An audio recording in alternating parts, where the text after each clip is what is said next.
اعوذ باللہ من الشیطان اللعین الرجیم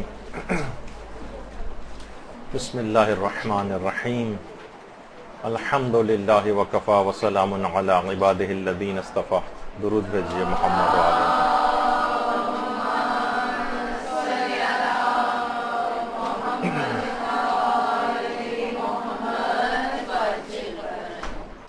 یہ آخر ہر سال رمضان کا استقبال کیوں کیا جاتا ہے؟ دیکھیے، سب کو اس کے متعلق یقیناً علم ہے، اکثر لوگ اس کے مسائل سے بھی واقف ہیں. دیکھیے، علم ایک الگ چیز ہوتی ہے اور تذکر ایک الگ چیز ہوتی ہے. ضروری نہیں ہے کہ مثلا ہر وہ چیز جو بتائی جائے وہ آپ کو پہلے سے علم میں آپ کے نہ ہو. نہیں، یاد دہانی بھی ضروری ہوتی. یہ جو تلقین پڑھی جاتی ہے مردے کے لیے، کیا یہ اس کو پہلے سے عقائد حقہ پوری زندگی میں اس کا اظہار نہیں کرتا رہا ہے؟ لیکن اس کا تذکر کیا جاتا ہے تلقین میں. پیغمبر اسلام ختم مرتبہ صلی اللہ علیہ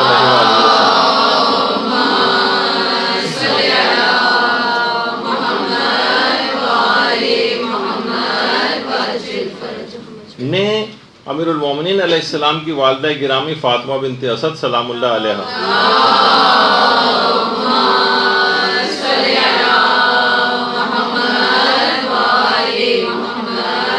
نے ان کی قبر کے پاس کھڑے ہو کر جو پیغمبر نے کلمات ارشاد فرمائے تھے کہ تمہارا بیٹا لا جعفر ولا عقیل، نہ عقیل نہ جعفر بلکہ تمہارا بیٹا علی ابن ابی طالب. یعنی وہ تذکر اور یاد دہانی کے طور پر کہ تمہارا امام کون ہے، تو اس کی تذکر اور یاد دہانی پیغمبر نے کرائی. یہ نہیں کہ حضرت فاطمہ بنت اسد اس عقیدے کی حامل نہیں تھی، ان کو پتہ نہیں تھا اور پیغمبر پہلی دفعہ بتا رہے تھے، جیسے کہ اکثر لوگ سمجھتے ہیں کہ اس کا اظہار کیا تو اس کا مطلب ہے اس کا اعتقاد نہیں رکھتی تھی. تو یہ تذکر ہوتا ہے، یاد دہانی ہوتی ہے. تو معلوم ہے اگرچہ کہ رمضان کی اہمیت سے بھی آپ واقف ہیں، اس کے مسائل سے بھی واقف ہیں، لیکن پھر بھی یاد دہانی ضروری ہے کہ آپ کے پاس ایک چیک لسٹ رہے کہ کہیں ایسا نہ ہو کہ اتنی اہم مہینہ آپ کے ہاتھ سے نکل جائے اور کوئی چیز ایسی رہ جائے کہ جس پر آپ عمل نہ کر سکیں. دیکھیے، سب سے بہترین طریقہ، کیونکہ ہمارا عنوان ہی استقبال رمضان کے بہترین طریقے، سب سے بہتر طریقے سے استقبال رمضان کا اس وقت ہوگا کہ جب آپ توبہ سے اس کا آغاز کریں گے. توبہ، گناہوں سے توبہ. یقیناً انسان اتنا زیادہ اپنے آپ کو گناہوں کے مقابلے میں بعض اوقات کبھی اس کو ایسا لگ رہا ہوتا ہے کہ جیسے میں بس اب تو پکا جہنمی ہو گیا، گناہ مجھ سے چھوٹتے ہی نہیں ہیں. لیکن بہرحال توبہ ایک ایسی اس کو امید دلاتی ہے پروردگار کی طرف سے، ایسا ایک حسن ظن کا اس کے اوپر اثر ہوتا ہے کہ اس کو ایک امید بن جاتی ہے کہ میں بخشا جا سکتا ہوں. تو ہمیشہ سچی توبہ سے اس مہینے کا آغاز کرنا چاہیے. سچی توبہ سے، یعنی اگر آپ نے توبہ نہیں کی پچھلے رمضان کی طرح سے اس دفعہ بھی رمضان آئے گا اور گزر جائے گا اور ہم توبہ اور استغفار کی طرف مائل نہیں ہوئے، پکا اور مصمم ارادہ نہیں کیا گناہوں کو چھوڑنے کا، تو یقین کیجئے کہ پھر رمضان کوئی خاطر خواہ آپ کو فائدہ نہیں پہنچائے گا اور ایسے ہی گزر جائے گا جیسے سابقہ سالوں میں گزرا ہے. ہمارے ایک آیت اللہ گزرے ہیں، بڑے عرافہ میں ان کا شمار ہوتا تھا، آیت اللہ شیخ محمد بہاری. یہ فرماتے تھے کہ دیکھیں، اگر کوئی شخص زہر کھا لیتا ہے تو اس کا معدہ صاف کیا جاتا ہے، اسٹمک واش کیا جاتا ہے، ورنہ ہلاکت کا خطرہ بڑھ جاتا ہے. گناہ بھی زہر کی مانند ہے اور توبہ اس کا اسٹمک واش ہے. یعنی اس میں جتنی تاخیر آپ کریں گی توبہ کرنے میں، ہلاکت کا امکان اتنا ہی بڑھتا چلا جائے گا. جب یہ توبہ کو واجب فوری کہا جاتا ہے، ادھر گناہ ہو اور ادھر توبہ ہونی چاہیے اگلے سیکنڈ میں. اسلام تو اس کا تقاضا کرتا ہے. اچھا، اب جتنی تاخیر ہوگی توبہ میں، جیسے زہر کھانے کے بعد علاج میں جتنی تاخیر ہو اتنا ہلاکت کا امکان بڑھتا ہے. اس میں ہلاکت اخروی ہے، اس میں فوری توبہ کرنی ہوتی. اور یہاں پر توبہ نہ کیا جائے تو روح کی موت کا امکان ہوتا ہے. ویسے موت نہیں ہے لیکن ایک روحانی طور پر انسان مردہ ہوتا چلا جاتا ہے. اچھا، کوئی بار بار گناہ کرے پھر توبہ کرے، گناہ کرے توبہ کرے، کھیل ٹائپ کا بنا لے. ایسے ہی جیسے کوئی زہر کھائے اور پھر اسٹمک واش کرانے جائے، پھر زہر کھائے، پھر اسٹمک واش کرانے ہسپتال جائے، تو یقیناً کچھ نہ کچھ مقدار اس کی زہر کے اندر رہ جائے گی اور پراپر علاج کے باوجود بھی اس کی موت واقع ہو سکتی ہے. تو یہی گناہوں کے ساتھ بھی ہوتا ہے کہ اگر ہم نے توبہ کو اس طرح کا کھیل بنایا کہ ٹھیک ہے گناہ کر رہے ہیں، توبہ بھی کر رہے ہیں، استغفار کی تسبیح پڑھ لی، پھر گناہ کیے، پھر توبہ کر لی، اس طرح سے ہلکے پھلکے انداز سے، تو وہ زہر اندر بڑھتا چلا جائے گا اور یہاں تک کہ پھر روحانی ہلاکت کی طرف چلا جائے گا۔ توبہ کو انسان کھیل نہ بنائے، ایسی ہی جیسے اتفاقاً کوئی چوتھی منزل سے کبھی نیچے چھلانگ لگائے اور نیچے کسی گاڑی واڑی یا گدے ودے کے اوپر گر کے اس کی جان بچ جائے تو سوچے کہ ہر دفعہ میں بچ جاؤں گا اور بار بار ایسی چھلانگیں لگاتا رہے۔ نہیں، ایسا نہیں کرنا چاہیے۔ اچھا، اب کوئی اسی طریقے سے علماء مثال دیتے ہیں کہ اگر بازار میں مثلا زہر کی دوا موجود ہے، ہمیں پتہ ہے کہ میڈیکل اسٹور میں زہر کی دوا موجود ہے، تو کتنا احمق ہوگا وہ شخص کہ وہ زہر کی دوا کیونکہ موجود ہے تو میں زہر پیتا رہوں۔ کیونکہ دیکھیے توفیق توبہ بھی اس سے سلب ہو جائے گی اگر وہ بار بار گناہ کرتا رہے گا۔ ہو سکتا ہے کہ اسے توفیق توبہ بھی نہ ملے، ہو سکتا ہے جب وہ مارکیٹ میں پتہ کرنے جائے تو وہ دوا دستیاب نہ ہو زہر کی، تو یہ سراسر حماقت ہے۔ تو سچی توبہ سے اس کا استقبال ہونا چاہیے رمضان کا، سچی توبہ سے، تب یہ رمضان آپ کو بھرپور فائدہ دے گا، اور یہ رمضان آپ کو عذاب آخرت سے نجات دلوائے گا، اور باقاعدہ عذاب آخرت سے نجات دلانے کا یہ اعلان کر کے جاتا ہے رمضان۔ لیکن آپ جتنی بھی سچی اور پکی توبہ کر لیں، ایک دشمن آپ کے گھر میں ایسا موجود ہے جو آپ کی اس توبہ کو کارگر ہونے نہیں دیتا، آپ کے ارادے کو مسمم ہونے نہیں دیتا۔ وہ ایک ٹی وی اسکرین کی صورت میں آپ کے پاس گھر کے اندر موجود ہے۔ یہ آپ کے تمام توبہ کے جتنے بھی آپ ارادے کرتی ہیں ان سب کو باطل کرتا ہے۔ اب مجھے نہیں پتا آپ لاکھ اس کے لیے دلائل دیں، لاکھ آپ کہیں کہ کیا کریں، اس سے تو پیچھا چھوٹ ہی نہیں سکتا ہے۔ نہیں چھوٹ سکتا ہے، جیسے کوئی کہے کہ بھئی میں کیا کروں، یہ تو سب پالیوشن بھی بہت ہے، سب کچھ ہے، اسی کے اندر ہی مجھے رہنا ہے، ہلاک ہو جاؤں گا تو ہو جاؤں گا، کیا کر سکتا ہوں۔ تو ٹھیک ہے، اگر ہلاکت اخروی کے متعلق اتنا اطمینان کسی کو ہے کہ ہو جائے تو ہو جائے، روحانیت برباد ہو تو ہوتی رہے، تو ان تمام چیزوں کو آپ کو کنٹرول کرنے کی ضرورت ہے۔ ابھی رمضان بھی آ رہا ہے، اس کے اندر کتنے فسق و فجور والے پروگرامز دن و رات گھر کے اندر اس طرح سے لگے رہیں گے، اور کون کون سے رمضان کے شوز اس کے اندر آئیں گے اور اس میں آپ گرفتار ہوں گے، تو یہ آپ کی توبہ کو بار بار توڑوائے گا۔ اب آپ خود اپنے طور پر اس سے نمٹیے کس طریقے سے کرنا ہے، اور آپ کو خطرے کی نشاندہی کر دی کہ توبہ کا یہ سب سے بڑا دشمن تو آپ کے گھر میں موجود ہے۔ اچھا، اب ایک چیز اور بھی کہتے ہیں لوگ کہ بھئی چھوٹے چھوٹے گناہ تو ہو ہی جاتے ہیں۔ دیکھیے ایسے ہی ہے جیسے آپ کہیں کہ ٹھیک ہے میں بڑے بڑے اژدہوں سے نہیں کٹوا رہا، آیت اللہ دست غیب شیرازی مثال دیتے تھے، تو آپ کو بڑے اژدہوں سے نہیں کٹوانا آپ کو پسند، تو کیا آپ کبھی پسند کرتے ہیں کہ میں چھوٹے سانپوں سے کٹوا لوں اپنے آپ کو؟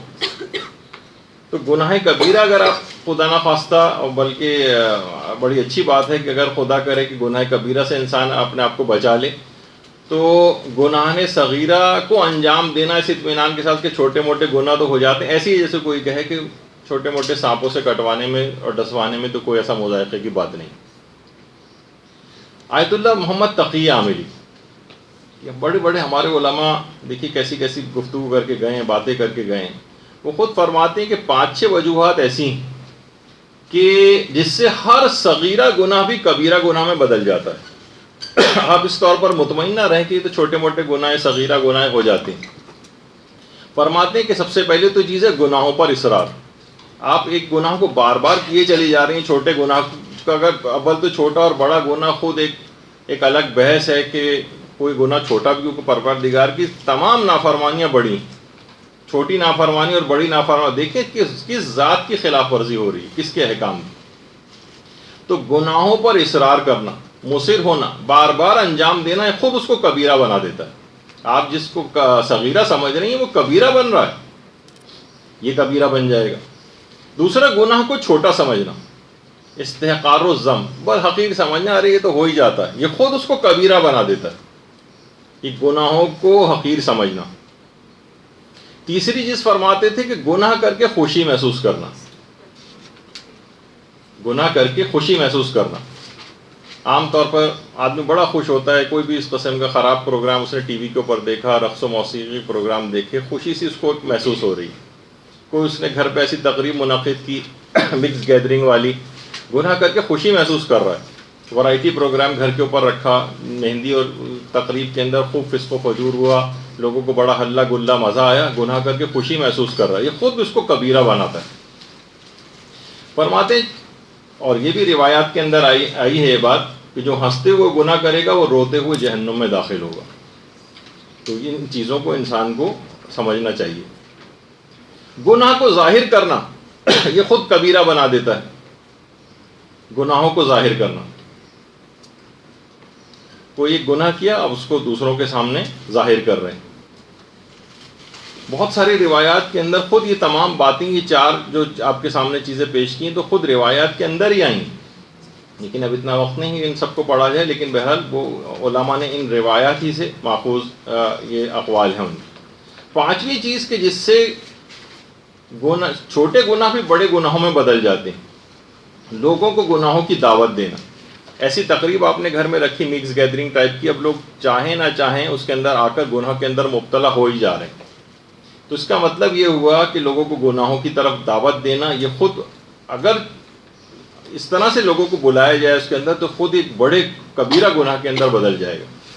اور چھٹی چیز تقی عاملی فرماتے تھے، گناہ کے سلسلے میں تواضع اور انکساری اختیار کرنا۔ جس طرح انسان نیکیوں اور اچھائیوں کا کبھی تذکرہ ہوتا ہے تو وہ تواضع انکساری کا اظہار کر رہا ہوتا ہے، لوگ گناہوں کے اوپر تواضع انکساری کا اظہار کر رہے ہوتے ہیں۔ ماشاءاللہ آپ کی فلم اس دفعہ کتنی کامیاب رہی، جی اللہ کا شکر ہے، بس میں تو اتنے اچھا کام نہیں کر سکتی اتنا فلاں پرانے اداکار کر، آپ ٹی وی کے اوپر دیکھتی ہیں گناہوں کے سلسلے میں بڑے عجز و انکساری کا اظہار ہو رہا ہوتا ہے، بڑی تعریفیں ان کی ہو رہی ہوتی ہیں اور وہ عاجزی کا اظہار کر رہے ہوتے ہیں گناہوں کے، جبکہ نیکیوں کے لیے یہ چیزیں پہلے دیکھنے میں آتی تھی۔ تو یہ سب کے سب حرام، جو چھوٹے جن کو آپ گناہ سمجھ رہی ہیں، یہ سب کبیرہ گناہوں کے اندر تبدیل ہوئے چلے جا رہے ہیں۔ تو انسان اگر روزہ رکھے اور افطار کے بعد پھر زہر کھا لے، روحانی زہر، اور اگلے دن پھر روزہ رکھے، پھر اس کے بعد پھر زہر کھا لے، تو وہی ابھی آپ نے سنا بار بار کہ زہر کی کچھ مقداریں جو اندر رہ جائیں گی بالآخر اس کو پھر ہلاک کر دیں گے۔ اور یہ کہ انسان بالکل امیون ہو جائے گا، اس کو پھر گناہ کا احساس بھی ختم ہو جائے گا، اسے گناہ بھی نہیں لگے گا، جیسے کہ آج کل عام طور پر ہو گیا۔ تو اچھا، گناہوں کے دیکھیے اثرات ایسے ہیں کہ اگر یہ آپ اس کو ایسا معمولی چیز نہ سمجھیں کہ بس ٹھیک ہے گناہ کہیں لکھا گیا فرشتوں، اور یہ آپ کی تمام زندگیوں کے اوپر اثر انداز ہو رہے ہیں۔ بلکہ آیت اللہ مشکینی، جن کی وہ ہدیت الشیعہ جو کتاب بھی ہے اردو میں، آیت اللہ مشکینی فرماتے تھے کہ گناہوں کے اثرات فقط انسان کے اوپر ہی نہیں ہوتے، آپ سمجھیں کہ صرف انسان پہ ہوتے ہیں، بلکہ کہہ رہے تھے کہ اس میں بہت ساری اور بھی چیزیں شامل ہو جاتی ہیں۔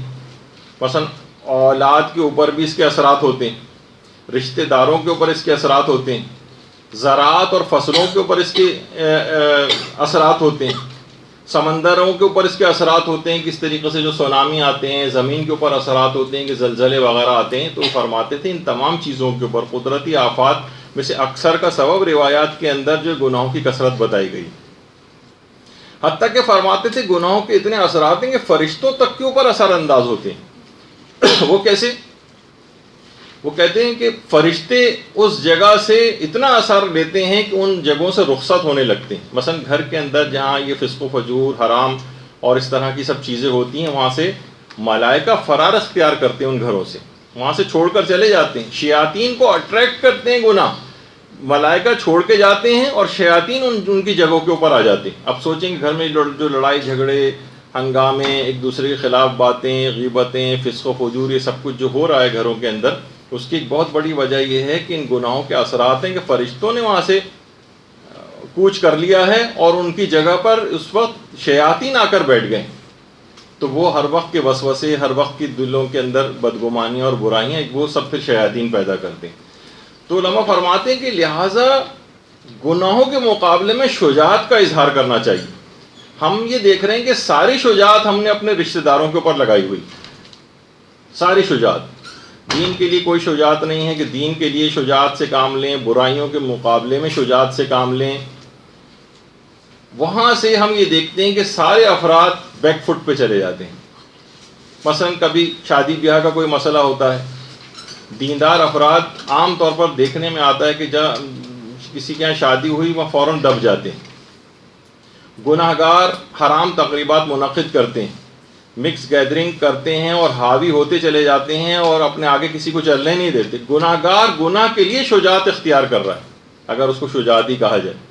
اور جو دیندار ہیں ہم وہ دیکھتے ہیں ساری زندگی کی مثلا باپردہ عورت ہوتی ہے، وہ شادی کی تقریب میں نامحرموں کے ساتھ بے حجاب ہو کر جانے لگتی ہے، میک اپ کر کے جانے لگتی ہے، مکس گیدرنگ کے اندر جاتی ہے. دیکھیے بہت ساری چیزیں ایسی ہیں کہ جو بغیر لڑے جھگڑے بھی، بدمزگی کیے بغیر بھی معاملات طے ہو سکتے ہیں، لیکن ہم اس پوری اس تقریب کو بالکل آخری دن کے اندر بدمزگی کے لحاظ سے دیندار افراد بھی طے کرتے ہیں وہ اسی دن ہی کچھ گڑبڑ کرنی. بھائی اپنی ذہانت کو استعمال کریں کہ پہلے سے کیسے ان معاملات کو طے کریں کہ حرام کاریاں نہ ہوں. تو شجاعت دکھائیں، بات کریں. بہت ساری بلکہ دلہن کا متعلق مجھے معلوم چلا کہ اس نے بڑی شجاعت دکھائی، شرائط رکھی کہ کوئی نامحرم وہاں پر نہیں آئے گا، میں مثلا میرا میک اپ ہوگا، اور اس نے اپنی باتوں کو منوایا. اور اس کے بعد بھی چند لوگوں نے اگر خلاف ورزی کی کوشش کی تو دلہن اٹھی اور منہ دھو کر اور چادر وادر پہن کر جو ہے بیٹھ گئی. تو اگرچہ آپ کو بہت سی اس قسم کی باتیں لگتی ہیں کہ نہیں بھائی کوئی بات نہیں، تو وہ کیا ہوتا ہے کہ دیندار افراد بھی شجاعت کا مظاہرہ کرنے کے بجائے دبتے چلے جاتے ہیں. تو کیا ہوا کہ گناہ گار اس کے مقابلے میں بڑھتے چلے جاتے ہیں. تو کوئی بھی آج کل اتنی سہولیات اور آسانیاں جبکہ ہمارے پاس موجود ہیں دین پر عمل کرنے کے لیے، لیکن تب بھی کوئی بھی شجاعت دین کے لیے دکھانے کو تیار نہیں. جبکہ صاحبان ایمان نے شدید ترین ادوار کے اندر بھی دین پر کیسا عمل کر کے دکھایا. روایات میں ملتا نہیں ہے کہ شہداء کے ساتھ جب کوفے کے بازاروں سے گزر رہے تھے تو ابن زیاد کا جو بھائی تھا، سگا بھائی، اس تک نے شجاعت کا مظاہرہ کیا تھا اور کہا تھا کہ کاش تمام آل زیاد آج ہلاک ہو جاتے مگر فاطمہ کا لال شہید نہ ہوتا. اسے معلوم تھا میرا بھائی ابن زیاد کتنا ظالم ہے، لیکن ان ظالموں کے ایسے افراد انہوں نے بھی کچھ نہ کچھ زبان کھولی ہے. اس وقت ابن زیاد کی خود بیوی نے آواز اٹھائی ہے، روایتوں کے اندر تذکرہ. یزید کی بیوی نے اس کے اوپر اعتراضات کیے تھے، اتنے مظلوم اپنے شوہر کا اتنے ظلم دیکھنے کے باوجود. خولی کی بیوی نے شجاعت کا مظاہرہ کیا تھا. اور بریر حمدانی، ان کی اپنی بیوی نہیں، بریر کے جو قاتل تھا، بریر کا قاتل جب گھر کے اندر آیا ہے تو بریر کے قاتل کی جو بیوی تھی وہ ناراض ہو کر گھر چھوڑ کر چلی گئی تھی. اس نے اتنا شجاعت کا مظاہرہ کیا تھا. یزید کا بیٹے تھا، اس نے کیا کہا تھا؟ اس نے شجاعت کا مظاہرہ کیا تھا اور کہا تھا کہ کاش میں پیدا ہی نہ ہوا ہوتا کہ بنو امیہ کی نسل سے ہونے کی میں ذلت کو برداشت کرتا. تو ان سب افراد نے جانوں کے خطروں کے باوجود آواز اٹھائی. آج ہم یہ دیکھتے ہیں کہ ہم ذرا سی بھی معمولی اور چھوٹی اور آسانی سے چھوٹ جانے والے گناہوں کے سلسلے میں بھی ذرا سا بھی جرت کا مظاہرہ نہیں کرتے، ان کو چھوڑنے کے لیے ذرا سی اپنے اوپر سختی نہیں اٹھاتے. ابھی کتنے مسلسل سوالات ہم دیکھتے ہیں کہ علماء کے پاس بھی جاتے ہیں، مدرسے کا جو پیج ہے اس کے اوپر بھی بے تحاشا اس قسم کے سوالات آتے ہیں. والدین کیا آ رہے ہیں، لڑکے اور لڑکیوں کیا آ رہے ہیں کہ بھئی جناب گرمی بہت ہے، ہم سے روزہ نہیں رکھا جاتا، ہمیں مثلا آفس جانا ہے، کسی کو یونیورسٹی جانا ہے، کسی کو کالج جانا ہے. یعنی کہ کتنے ادوار کے اندر کیسے کیسے لوگوں نے مظالم اٹھا کر دین کے اوپر عمل کیا ہے، جانیں دی ہیں، گھر بار لٹائے ہیں، اور ہم اتنے معمولی سے صرف روزہ رکھنے کو کہا جا رہا ہے، ٹھنڈوں کے اندر بیٹھے ہوئے ہیں، پنکھوں کے اندر بیٹھے ہوئے ہیں، اے سیوں کے اندر بیٹھے ہوئے ہیں، تب بھی ان سے روزہ اور رکھنا اور دین کے اوپر عمل کرنا مشکل ہو رہا ہے. تو دیکھیے گناہوں پر مصر ہونے کے ساتھ یہ رمضان فائدہ نہیں دے گا. اس کے مقابلے میں ایک جرت کا اظہار کرنا پڑے گا، مصمم ارادہ کرنا پڑے گا، پکا ارادہ کرنا پڑے گا کہ میں اب گناہ کوئی نہیں کروں گی. جب تک یہ پکا ارادہ نہیں ہے تو یقین جانی کہ رمضان کوئی خاطر خواہ آپ کو فائدہ نہیں دے گا جب تک کہ توبہ سچی توبہ نہ. آیت اللہ جواد عاملی نے ایک بڑی اچھی بات کہی ہے کہ جو بھی اپنے امام کے اوپر اعتقاد رکھتا ہے، نیک اعمال بھی کبھی کبھار چلیں اس سے ہو جاتے ہیں، لیکن جس طریقے سے امام کی اطاعت کرنی چاہیے مقام اطاعت کے اندر وہ فیل نظر آتا ہے.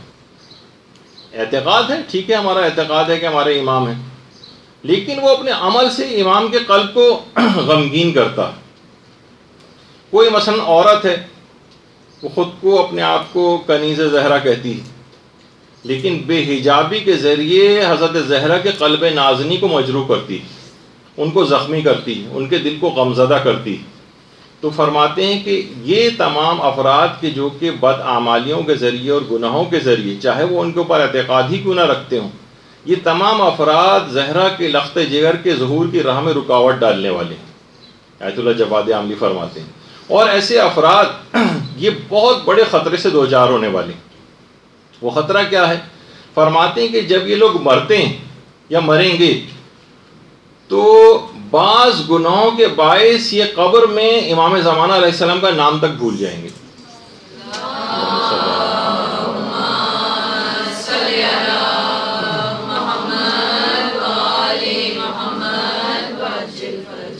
ان کی جدہ حضرت زہرا سلام اللہ علیہا کا نام بھول جائیں گے.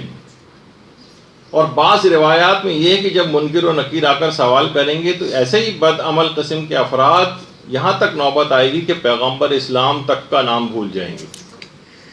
بہت بڑے خطرے سے انسان دوچار ہوتا ہے. اب اس رمضان سے بھی فائدہ نہیں اٹھایا اگر ہم نے گناہوں کے اندر ویسے ہی رہے اور مصمم ارادہ نہیں کیا کہ بس آج کے بعد مجھے کوئی گناہ نہیں کرنا، اور کبھی کبھار ہو جائیں تو توبہ کی توفیق مل جائے گی اور سہو اور نسیان کے اندر ہو جائے، لیکن پکا اور مصمم ارادہ کرنا ہے کہ نہیں کرنا ہے. ہلکا پھلکا سا ارادہ ہو کہ ٹھیک ہے جب کبھی موقع آئے گا تو اتنا تو ہو ہی جاتا ہے، تو اس کا مطلب یہ ہوا کہ گناہ کا پکا ارادہ نہیں کیا آپ نے چھوڑنے کا، اور یہ رمضان اتنا فائدہ مند ثابت نہیں ہوگا. ورنہ کتنا بڑا خطرہ ہے کہ ان شخصیات کے نام تک انسان بھول جائے، سوال منکر و نکیر ہو رہا اور ان شخصیات کے نام اس کو یاد نہ ہو، پتہ ہی نہ ہو، حق کا پکا رہ جائے، تو پھر قبر کے اندر کیا ہوگا. تو دیکھیے یہی مسئلہ ہے کہ اس نفس کو رمضان کے اندر مکمل طور پر قابو کرنا ہے. دیکھیے خود ابلیس جو ہے نا، یہ خود نفس امارہ کا شاگرد ہے. بھائی ابلیس کو بھی تو کسی نے بہکایا. کس نے بہکایا؟ اس کے اپنے نفس امارہ نے اس کو بہکایا. الگ سے اس کے لیے کوئی اور ابلیس وغیرہ کا سلسلہ نہیں تھا، یہی اس کا نفس تھا. یعنی نفس جو ہے یہ شیطان کا بھی استاد ہے. بس اسی کو آپ کو رام کرنا ہے. یہ رمضان کا مہینہ اسی نفس کو رام کرنے کے سلسلے میں. آیت اللہ حق شناس جن کا پچھلی مرتبہ بھی تذکرہ ہوا تھا، آپ فرماتے تھے کہ آپ صرف اور صرف ترک معصیت کا ارادہ کریں، پکا ارادہ کریں. بس خدا آپ کو خود حرام کام سے بچا لے گا، خدائی مدد آئے گی. آپ کا کام فقط پکا ارادہ کرنا ہے. اور پکا ارادہ آپ کو خود پتہ ہے کہ پکا ارادہ کیا ہوتا ہے، کہ آپ کا یعنی آپ مصمم ہوتی ہیں کہ کوئی بھی کام دنیا میں جو آپ کر رہی ہیں ایک کمٹمنٹ ہوتا ہے، پکا ارادہ ہوتا ہے. کوئی لڑکی میڈیکل کالج میں پڑھ رہی ہوتی ہے، پکا ارادہ ہوتا ہے کہ میں اس کو جو ہے پورے کورس کو کمپلیٹ کروں گی. مثلا دنیاوی چیزوں کے لیے انسان پکے ارادے نہیں کرتا.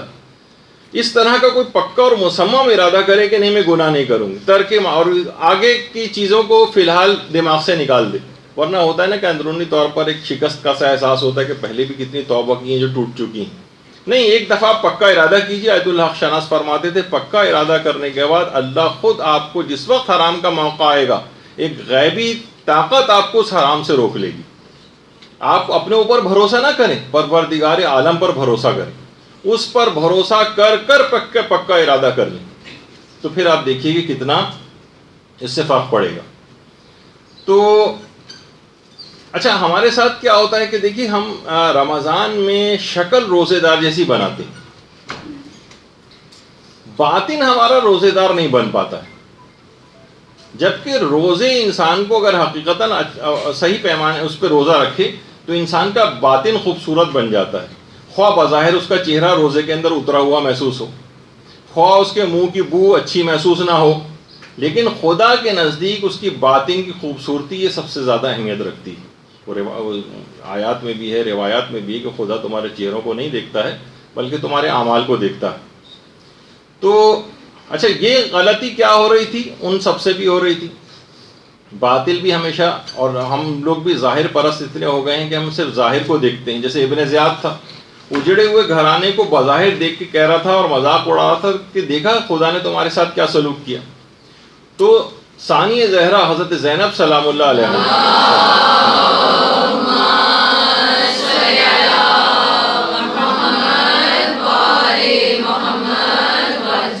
اس وقت کیا کہا تھا؟ ما رائے تو الا جمیلہ، ہم نے تو سوائے پروردگار سے حسن و خوبصورتی کے علاوہ کچھ دیکھا ہی نہیں. باطن کی طرف متوجہ کیا. بظاہر وہ لوٹا پٹا گھرانہ تھا، جس خاندان کے سارے مرد مارے جا چکے تھے، مظالم کی ایک انتہا ہو چکی تھی، اس وقت شہزادی یہ کہہ رہی ہیں کہ ہم نے پروردگار سے سوائے خوبصورتی کے کچھ نہیں دیکھا ہے۔ تو اس سے آپ اندازہ لگائیے کہ وہ باطن کی طرف متوجہ کر رہی تھی، ظاہر کی طرف نہیں۔ ظاہر تو صرف ابن زیاد دیکھ رہا تھا کہ ان کے ساتھ ان کے مظالم کے بعد اس خاندان کا ہم نے کیا کس نتیجے تک ان کو پہنچایا ہے، بظاہر مظلومیت کا کتنا بڑا اس کے سامنے اظہار ہو رہا تھا، لیکن کیا ہے انہوں نے باطن کی طرف جو ہے وہ متوجہ کرایا۔ بظاہر بھی لوگ ہمارے یہاں بھی دیکھیے دنیاوی ترقیوں سے کتنا زیادہ متاثر نظر آتے ہیں، باہر ملکوں کے اور مغربی ممالک کی کتنی تعریفیں ہو رہی ہوتی ہیں کہ دیکھیے کتنی ایجادات وہاں پر ہو گئی ہیں، مغربی ممالک کے کتنے زبردست سسٹم بنے ہوئے ہیں، کوئی وہاں سے آ جائے تو بس وہاں کے قصیدے ہی دن و رات پڑھتا رہتا ہے۔ تو دیکھیے یہ خوشحالی جو وہاں پر ہے، لیکن اگر کوئی شخص وہاں پر رہے یا ایسی جگہوں کے اوپر جا کر رہے کہ جہاں اس کا دین تباہ و برباد ہو رہا ہو، کہ جس کے متعلق حضرت امیر بھی فرماتے تھے کہ وَالْحَرِيبُ مَنْ حُرِبَ دِينُهُ، جس کا دین لوٹ لیا گیا ہو اس نے سب کچھ اپنے ہاتھ سے کھو دیا۔ تو کسی بھی جگہ بظاہر آپ کو لگ رہا ہے کہ کوئی شخص بہت خوشحال ہے، بظاہر بہت لگ رہا ہے کہ بہت اچھی جگہ کے اوپر رہتا ہے، لیکن مثلا اگر اس کا دین تباہ حال ہوا ہے، دین اس کے ہاتھ سے نکل گیا ہے، تو اس نے سب کچھ کھو دیا۔ ظاہری طور پر وہ جو آپ سنتی ہیں کہ حاجی کتنے زیادہ تھے کہ آ کر راوی نے کہا تھا کہ مولا کتنا زیادہ آواز آ رہی ہے لبیک اللہم لبیک کی، تو امام نے فوراً، یہ تو ظاہر نظر آ رہا تھا نا لوگوں کو، ابو بصیر کو باطن دکھایا اپنی دو انگلیوں کے درمیان، اور اس کے بعد کہا ما اقل الحجیج و اکثر الزجیج، حاجی کتنے کم ہیں اور شور مچانے والے کتنے زیادہ ہیں۔ اور جب دو انگلیوں کے بیچ میں دیکھا تھا تو کوئی کتا کھڑا ہوا تھا، کوئی سور کھڑا ہوا تھا۔ یہ باطنی نگاہ کے اندر باطن کو امام نے اس کی طرف متوجہ کیا کہ انسان اپنے ظاہر کو صرف اچھا نہ کرے بلکہ باطن کو اچھا بنائے۔ تو بظاہر ہم یہ کرتے ہیں، خواتین کرتی ہیں کہ صرف میک اپ کر لیا، شکل اپنی اچھی بنا لی، اپنے اچھے کپڑے جو ہے وہ انہوں نے اچھے کر لیے۔ اچھا دنیاوی طور پر رشتوں کے سلسلے میں بھی زیادہ تر مال و دولت وغیرہ کو دیکھا جاتا ہے، دنیاوی چند ڈگریوں کو اس کی دیکھا جاتا ہے، اچھی جاب کو مد نظر رکھا جاتا ہے، لیکن جو باطن ہے، دین ہے، اس کا ایمان ہے، اس کا تقویٰ ہے، اس کی شرافت ہے، اس کی دیانت ہے، ظاہر بین افراد ان چیزوں کی طرف نہیں جاتے رشتوں کے سلسلے میں بھی، اور صرف ظاہر کو دیکھ رہے ہوتے ہیں۔ دیکھیے میں وہی بات بیان کر رہا ہوں کہ فقط ایسا نہ ہو کہ روزہ رکھنے کی ظاہری شکل و صورت بنائی جائے، روزے سے انسان کو اپنا باطن خوبصورت کرنا ہوتا ہے۔ حضرت امیر بن نہج البلاغہ میں اسی وجہ سے فرماتے ہیں اللہم صلی اللہ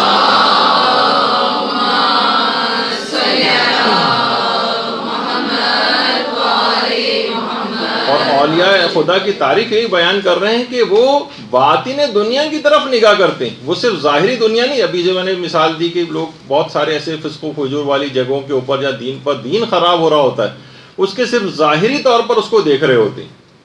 تو لیکن کیا ہے، اولیاء خدا باطن دنیا کو دیکھتے ہیں اور عام لوگ ظاہر دنیا کو دیکھتے ہیں۔ تو باطن کی طرف آپ کو نگاہ کرنی ہے، اپنے بھی باطن کی طرف آپ کو نگاہ کرنی ہے، کیونکہ دیکھیے جن افراد کی آپ نگاہوں میں کوئی مقام بنانے کے لیے اچھے کپڑے پہنتی ہیں، اپنی اچھی شکل و صورت بناتی ہیں، یقین کیجئے کہ وہ آپ کو حاسدانہ نگاہ سے دیکھتے ہیں، وہ آپ کے نعمت کا زوال چاہتے ہیں۔ آپ جن کو دکھا رہی ہیں نا اچھے کپڑے، اور بار بار اچھے اچھے کپڑے ہر دفعہ ان کے لیے بنا کر اپنے آپ کتنی محنتیں کر رہی ہیں، تگ و دو کر رہی ہیں، صرف لوگوں کو دکھانے کے لیے تو کرتا ہے انسان، یہ کیوں اس طرح کے زیور پہنتا ہے؟ وہ سب خواتین جن کے سامنے آپ اس طرح تیار ہو کر جاتی ہیں، وہ حاسدانہ نگاہ سے آپ کو دیکھتی ہیں۔ ہو سکتا ہے کہ بہت قریبی کوئی رشتہ دار بھی آپ کو حاسدانہ نگاہ سے دیکھ رہا ہو اور خوش نہ ہو رہا ہو۔ تو ایسے افراد کے لیے کہ جو صرف آپ کے ظاہر، جن کے لیے آپ اچھا بنا رہی ہیں اتنا اور اتنی محنت کر رہی ہیں، جو اسلام کو مطلوب بھی نہیں ہے، اور وہ آپ سے حسد کر رہے ہیں، ان حاسدوں کے لیے آپ اتنی محنت کر رہی ہیں، اس کے مقابلے میں کتنی کم محنت سے آپ اپنے باطن کو ٹھیک کر کے اپنے پروردگار کو راضی کر سکتی ہیں۔ تو اس کے لیے ہلکان ہونا، ظاہر کے لیے ہلکان ہونا، یہ انتہائی حماقت ہے۔ انسان کو چاہیے کہ اپنے باطن کو اچھے سے اچھا بناتا چلا جائے، دنیاوی ظاہری اعتبار سے جتنی ضرورت ہوتی ہے اپنے ظاہر کو ٹھیک کرنے کی اتنا ظاہر کو ٹھیک کریں، لیکن ساری محنتوں کا، ساری ہمتوں کا محور و مرکز فقط ظاہر کو بہتر بنانا نہ بنائے۔ تو دیکھیے ظاہر اور باطن کی موافقت، یہ بہت علماء اس بات کو بہت زور دیتے ہیں. ہم دیکھتے ہیں ہماری عام زندگی میں بڑی منافقانہ ایک رویہ ہے. ظاہر کچھ ہوتا ہے ہمارا، باطن کچھ ہوتا ہے. ذرا سا کسی سے ملتے ہیں، ظاہر میں کسی اور طرح سے ملتے ہیں، جب وہ اٹھ کر جاتا ہے تو ہمارا اس کے متعلق پیٹھ پیچھے رویہ کچھ اور ہو جاتا ہے. ظاہر اور باطن کے اندر ایک موافقت ہونی چاہیے. جب یہ وجہ ہے کہ امیر المومنین علیہ الصلوۃ والسلام کی حدیث ہے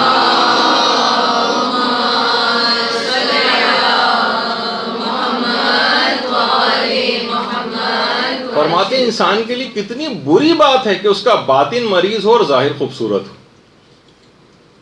یہ اسی کو تو دیکھیے، آپ دیکھتی ہیں وہ جو ٹپ آف دی آئس برگ جس کو کہا جاتا ہے، کہ اوپر ظاہر اگر آپ دیکھیں تو کتنا چھوٹا سا صرف ایک کونا سا اوپر نکلا ہوا ہوتا ہے، اور ایک اتنا بڑا پہاڑ اس کے جو ہے وہ نیچے ہوتا. سانپ کا آپ ظاہر دیکھیں، بظاہر کتنے کلرفل قسم کے سانپ ہوتے ہیں. بظاہر اگر اس کی خطرناکیت آپ کو ایک طرف کر دیں تو سانپوں کا رنگ، خصوصیات دیکھنے میں بڑا خوبصورت ہے سانپ، لیکن کیا ہے اس کا باطن کیسا ہے؟ ایک زہریلا ہے.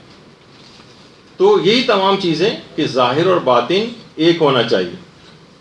اور یہی وجہ ہے کہ آیت اللہ علی آقا قاضی، جن کا اکثر و بیشتر تذکرہ آتا ہے، ظاہر اخلاقیات کی لحاظ سے گفتگو ہو رہی ہوتی ہے تو زیادہ تر ہم اخلاقیات کے ماہر علماء کو کوٹ کرتے ہیں. فقہی مسائل کی گفتگو ہوتی ہے تو زیادہ تر مجتہدین کی پہ فتاوے اور ان کی باتیں آتی ہیں. تو فرماتے تھے کہ اس حد تک تاکید کرتے تھے ظاہر اور باطن کی موافقت کی، کہ کہتے تھے کوئی درجہ انسان حاصل ہی نہیں کر سکتا جب تک کہ اس کا ظاہر اور باطن ایک جیسا نہ ہو جائے. یہ اپنے آپ کو واقعی اس رمضان کے اندر ہی کوالٹی پیدا کرنے کی کوشش کرنی چاہیے ہم سب کو، کہ ظاہر اور باطن ایک ہی ہو جائے. ایسا نہ ہو کہ پیچھے کچھ ہو رہے ہیں ہم، کسی کے سامنے کچھ اور ہو رہے ہیں. ظاہر کے اندر زیادہ تقویٰ و پرہیزگاری کا مظاہرہ کر رہے ہیں، باطن میں جبکہ ایسے نہیں ہیں. باطن میں اتنی خباثت ہمارے بھری ہوئی ہے، بظاہر بڑے انکساری کے ساتھ مل رہے ہیں لیکن مثلا دل میں اس کے خلاف بغض رکھا ہوا ہے. تو باقاعدہ آیت اللہ علی آقا قاضی نے ایک وصیت نامہ لکھا تھا، اور وصیت نامہ لکھنے کے بعد 3 گواہ بنائے تھے. اس وصیت نامے کے گواہ بھی بنائے تھے، ایک آقا ہاشم حداد، اور ایک آیت اللہ عباس حاطف کوچانی، اور ایک آیت اللہ سید جمال الدین گلپائگانی. یہ 3 افراد تھے، انہوں نے اپنا ایک وصیت نامہ لکھا تھا اور ان 3 افراد کو اس کا گواہ بنایا تھا. اور اس میں یہ بات کہی تھی علی آقا قاضی نے کہ ظاہر اور باطن کی موافقت، اس کی بہت زیادہ تاکید کی تھی کہ انسان کا ظاہر اور باطن ایک ہو جائے، اپنے آپ کو ایم بنائے، ایک ٹارگٹ بنائے، ایک ہدف مقرر کرے کہ میں کسی بھی طریقے سے ظاہر اور باطن میرا ایک ہو. وہی ہے کہ ایسا نہ ہو کہ تقوی کا ظاہری مظاہرہ زیادہ ہو اور اندر سے اس سے خالی ہو. کسی سے ظاہری انکساری سے مل رہے ہو لیکن اندر اس سے بغض پایا جاتا ہو. دونوں کو ایک کر لیجیے آپ، سامنے بھی اس کی برائی نہیں کر رہے اور دل میں کینہ بھی نہیں رکھا ہوا اس کے لیے. تو یہ ہوگا کہ ظاہر اور باطن میں آپ کی موافقت ہو رہی. تو اور یہ بھی کہتے تھے کہ ہر نیک اور بد سے نیکی کرو، سوائے اس کے کہ کسی خاص شخص سے اللہ نے نیکی کرنے سے روکا ہو. یعنی وہ کہتے تھے ہر نیک سے تو انسان نیکی کرتا ہے، یہ بد افراد سے بھی، ان کے ساتھ بھی نیکی ہے کہ ان کو برائی سے روکو اور ان کے حال کے اوپر نہ چھوڑو. لیکن ابھی ہم دیکھتے ہیں یہی علماء کرام، ابھی آپ دیکھیں گی کہ ابھی شروع ہونے والا ہے کہ ابھی رمضان کے چاند کے سلسلے کے اندر یہ مسئلہ شروع ہوگا، پھر عید کے چاند کے مسئلے میں یہ مسئلہ شروع ہوگا، اور وہ ہوگا انہی علماء کی توہین. ہر گھر کے اندر ایسے افراد دیکھیے گا کیسے کیسے مولوی، ملا، فلاں، ان تمام مجتہدین اور مراجع کو کس انداز سے لوگ اس میں کہیں گے. ویسے بظاہر ان کی تعظیم کرتے ہوئے نظر آتے ہیں علماء کی، لیکن اس کے بعد جب موقع آتا ہے تو انسان ان کا ظاہر اور باطن اس کی موافقت نہیں کرتا اور اندرونی خباثت نکل کے باہر آ جاتی ہے اور ان علماء اور مراجع کو انسان برا بھلا کہنے لگتا. گھروں میں آپ دیکھیے گا کچھ عرصے میں. یہی وجہ ہے کہ آیت اللہ سید ابو الحسن مولانا، نام ہی ان کا تھا ابو الحسن مولانا، یہ فرماتے تھے 2 افراد کی غیبت سے خاص طور پہ اپنے آپ کو بچانا. اچھا، رمضان اور غیر رمضان دونوں ہی کے لیے بات ہے، رمضان کے اندر بھی اور غیر رمضان میں. کہتے تھے ایک تو علماء کی غیبت سے انسان اپنے آپ کو بچائے، یہ بہت خطرناک ہے. علماء کی غیبت اور سادات کی غیبت. اب تو پورے گھرانے، ظاہر سادات گھرانے، اور ایک سید دوسرے سید کی بھی خوب غیبتیں کر رہا ہوتا ہے. وہ کہتے تھے کہ علماء اور سادات، خاص طور پر علماء کے لیے کہتے تھے، جس کے متعلق اکثر لوگ یہ بھی کہتے ہیں کہ یہ حدیث کا جملہ ہے، کچھ کہتے ہیں کہ نہیں ویسے ہی جملہ ہے کہ لحوم العلماء مسمومۃ، یعنی حقیقتاً یہ جو آپ گوشت کھا رہے ہیں نا، یہ زہر آلود گوشت ہے. ایک تو عام گوشت ہے، انسان مردہ بھائی کا بھی کھائے تو ہو سکتا ہے کہ اس لحاظ سے نہ ہو، لیکن اس کے اندر زہر بھی ملا ہوا ہو تو کتنی ہلاکت کا یقینی خطرہ بڑھ جائے گا۔ تو اس لحاظ سے وہ کہتے تھے کہ علماء کی غیبت سے انسان کو اپنے آپ کو بچانا چاہیے، اور پیغمبر ختم مرتبہ صلی اللہ علیہ وسلم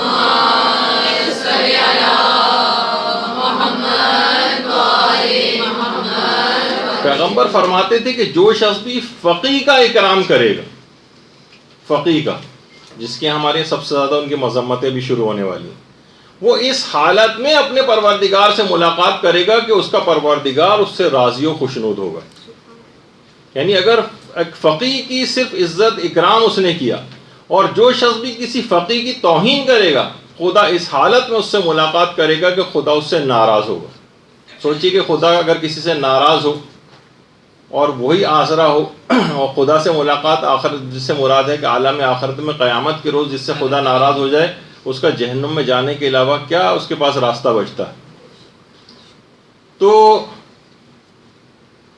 بہرحال سچی توبہ کے ساتھ اس رمضان کا استقبال ہونا چاہیے۔ سب سے بہترین طریقہ ہوگا رمضان کے استقبال کا، اور تمام گناہوں سے انسان اپنے آپ کو بچانے کا مکمل ارادہ کر لے صرف، باقی تو اس کے بعد آیت اللہ شناس فرماتے تھے کہ بس پروردگار خود ہی اس کو گناہوں کی انجام دہی سے رکوا دے گا۔ ایک فرشتہ گویا ایک لحاظ سے اس کا ہاتھ پکڑ کر روک لیا کرے گا۔ ایک دفعہ انسان پکا ارادہ تو کرے۔ یہ ہمارا ساتھ معاملہ یہ ہوتا ہے کہ ہمارے بہت ہی شکستہ، بہت ہی ہلکے پھلکے ٹائپ کے ارادے ہوتے ہیں، اسے ارادہ بھی نہیں، صرف ایک خواہش ہوتی ہے۔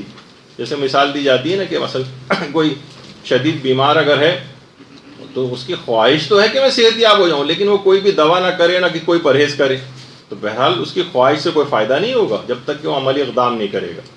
تو یہی ہم لوگوں کے ساتھ ہوتا ہے، خواہش ہے کہ جنت میں اعلیٰ علیین تک جوار معصومین سے ملحق فرمانے کی کتنی دعائیں ہوتی ہیں، لیکن اس کے لیے کوئی عملی اقدام کوئی کرتا ہوا نظر نہیں آ رہا ہوتا۔ بہت ہلکے پھلکے سے خیالات ہوتے ہیں جسے خواہشات کہا جا سکتا ہے، لیکن ارادہ نہیں کہا جا سکتا۔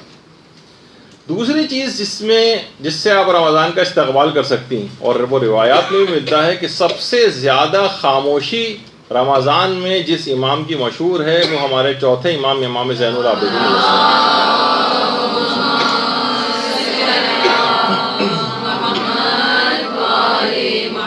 کہ سوائے دعاؤں کے، اذکار کے، تلاوت قرآن کے اور امر بالمعروف اور نہی عن المنکر کے امام کی زبان پر کوئی اور بات دنیاوی آتی نہیں تھی، اتنا اپنے آپ کو اس کے اندر مصروف رکھتے تھے۔ تو اس رمضان کے استقبال کا ایک پورا مصمم بہترین، اگر آپ کو اس کا استقبال کرنا ہے تو مصمم ارادہ کیجئے کہ فضول گوئی سے اپنے آپ کو بچائیں گے۔ فضول گوئی کے اندر تمام حرام چیزیں بھی آتی ہیں اور فضول بیکار چیزیں بھی آتی ہیں، ٹھیک ہے، اس کے اندر کوئی غیبت نہیں کی، کوئی تہمت نہیں لگائی، جھوٹ نہیں بولا آپ نے، لیکن زبان کو فضول قسم کی باتوں کے اندر آپ دیکھیں، خواتین کبھی آپ ریکارڈ کر کے دیکھ لیجیے جو عمومی گفتگو ہوتی ہے، یہ بھی بہت اچھی چیز ہے کہ آپ کو خود اندازہ ہوگا کہ ہم نے کتنا 1 گھنٹہ گفتگو ہم لوگوں نے بیٹھ کے کی، کتنا فضول وقت ضائع کیا ہے، کوئی ایک کام کی بات اس میں نہیں کی بلکہ حرام سے بھی گفتگو پوری بھری، کہیں کسی کا مذاق اڑا دیا، کہیں کسی کی غیبت کر دی، کہیں کسی کی چغلی کر دی، کسی کا راز فاش کر دیا، کتنی ایسی چیزیں ہیں۔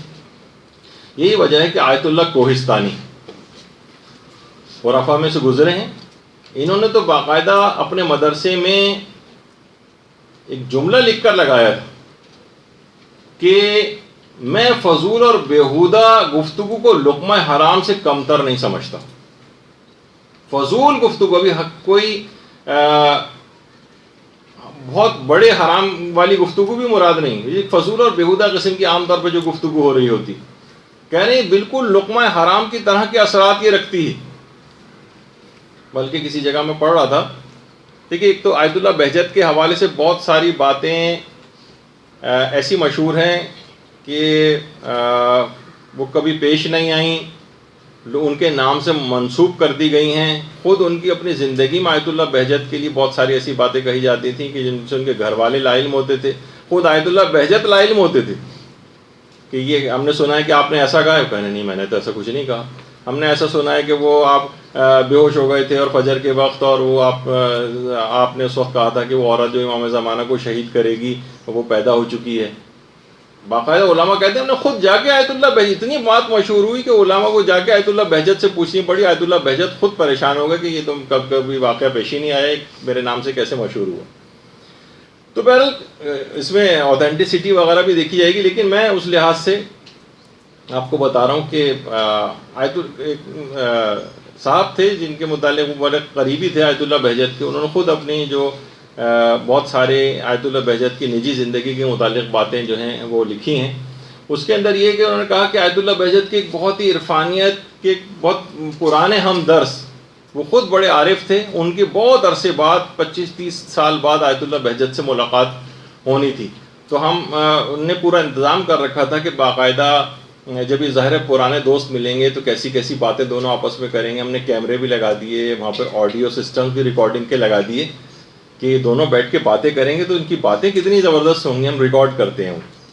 کہہ رہے ہیں دونوں آ کر ایک دوسرے سے گلے ملے اور بیٹھے، اور آدھا گھنٹہ گزر گیا، دونوں نے ایک لفظ بھی بات نہیں کی ایک دوسرے سے. آدھے گھنٹے تک بیٹھے رہے اور اس کے بعد اٹھ کر چلے گئے. انہوں نے کہا آغا کوئی بات چیت ہی نہیں ہوئی. آیت اللہ بہجت نے کہا کہ ساری باتیں ہو گئی. اب کس اعتبار سے انہوں نے کس طرح سے، یعنی اپنی زبان کو بھی ہلائے بغیر. یہ تو میں نے ایک ایسی مثال دی، عام طور پہ ہوتا ہے نا کہ ہمارے ہاں تو وہ والی مثال ہے کہ وہ کسی جگہ لطیفے میں پڑھ رہا تھا کہ خاتون خانہ بیوی شوہر کے پاس آ کے کہنے لگی ہماری شادی کی سالگرہ آ رہی ہے، ہمیں کیا کرنا چاہیے؟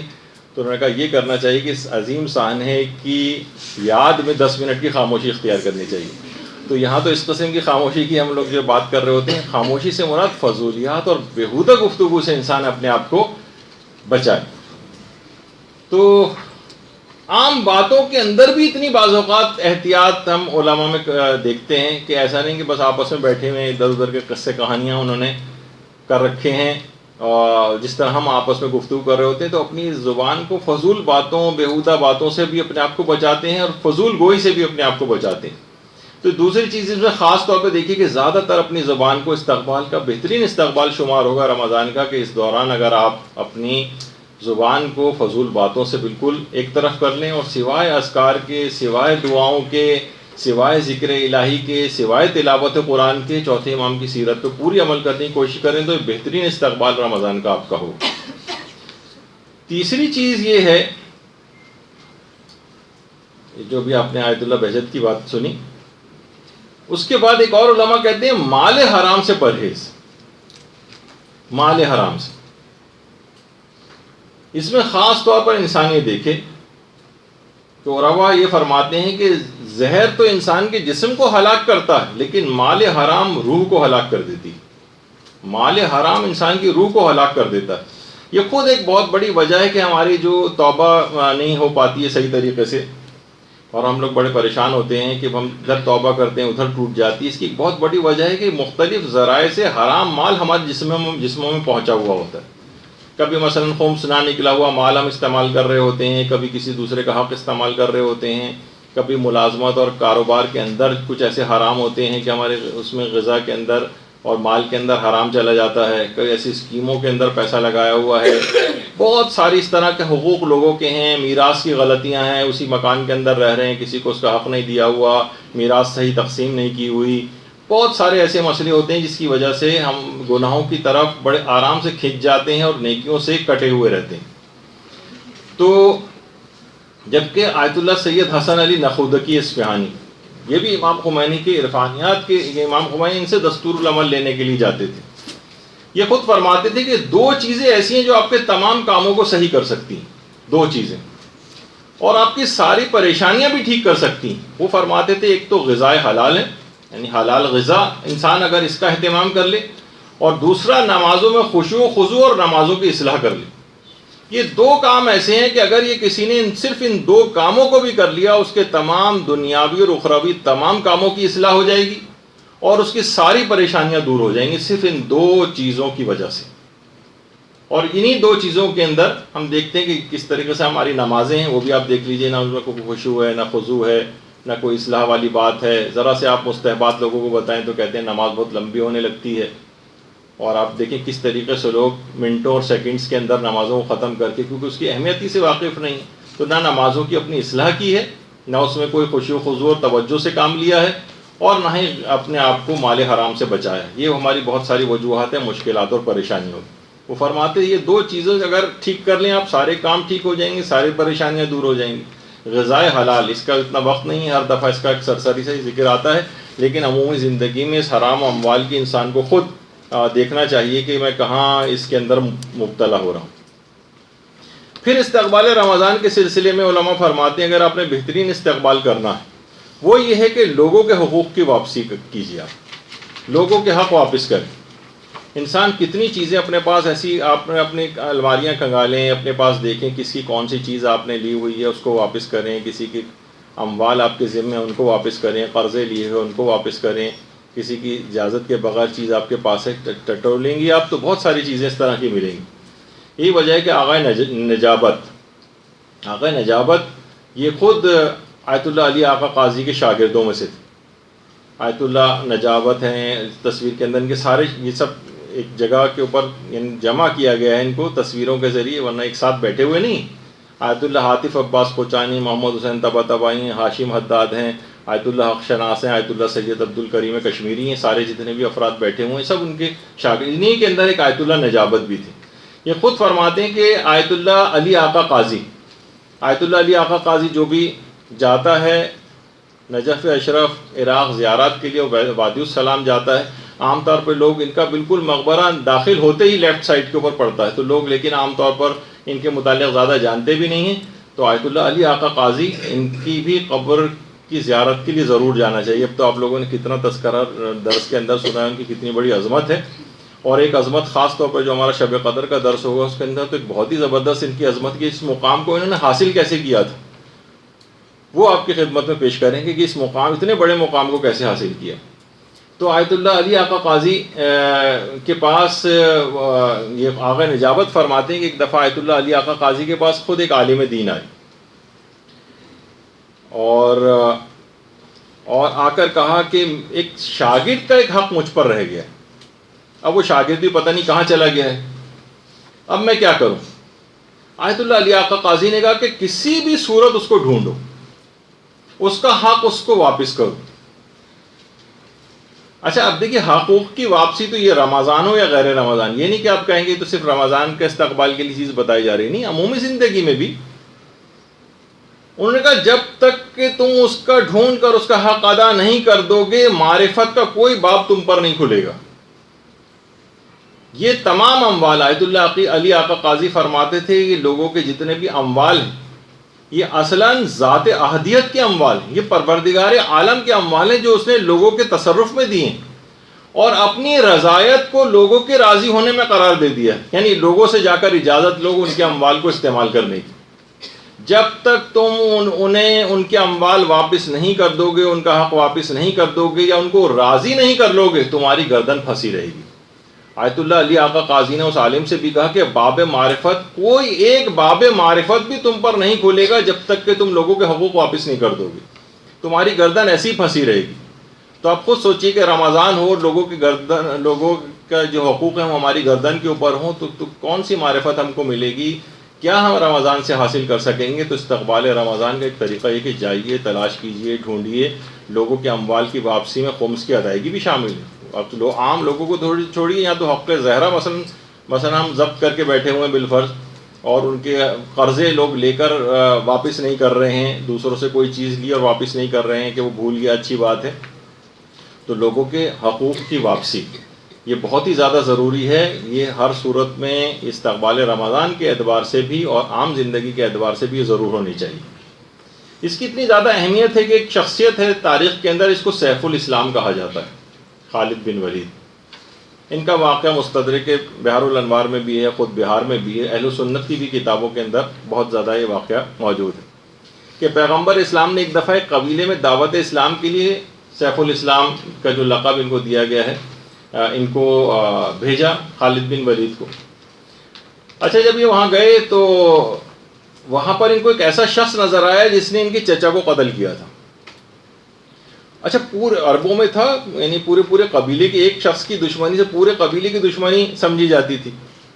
یہ اس قبیلے میں گئے اور حکم دیا کہ سب مردوں کو باندھ دیا جائے اور باندھنے کے بعد ان کو پھانسی دے دی جائے، سارے قبیلے کے مردوں کو، اور اس کے پھانسی دینے کے بعد ان کا سارا سامان لوٹ لیا قبیلے کا۔ پیغمبر اسلام کو یہ اطلاع ملی کہ خالد نے ایسا کیا ہے۔ پیغمبر نے اپنے ہاتھوں کو بلند کیا اور کہا اللہم انی ابرأ الیک مما یصنع خالد، کہ پروردگار میں خالد کے اس عمل سے اظہار برات کرتا ہوں۔ یعنی پیغمبر نے تو نہیں بھیجا تھا کہ جا کے سب کو قتل کرو اور سب کے اموال لوٹ لو، یہ تو بد اخلاقی کی جنگ تھی۔ اس کے بعد حضرت امیر المومنین علیہ السلام کو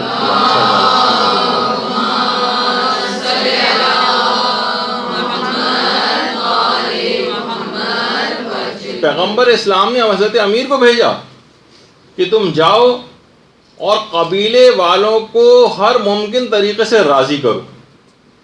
ایک ایک شخص کا امیر المومنین گئے اور ایک ایک شخص کا خون بہا ادا کیا، حتیٰ کہ اگر کسی شخص کا اس دوران کوئی پیالہ بھی ٹوٹا تھا تو اس تک کا ضمان اور اس کی کمپنسیشن حضرت امیر نے ادا کی۔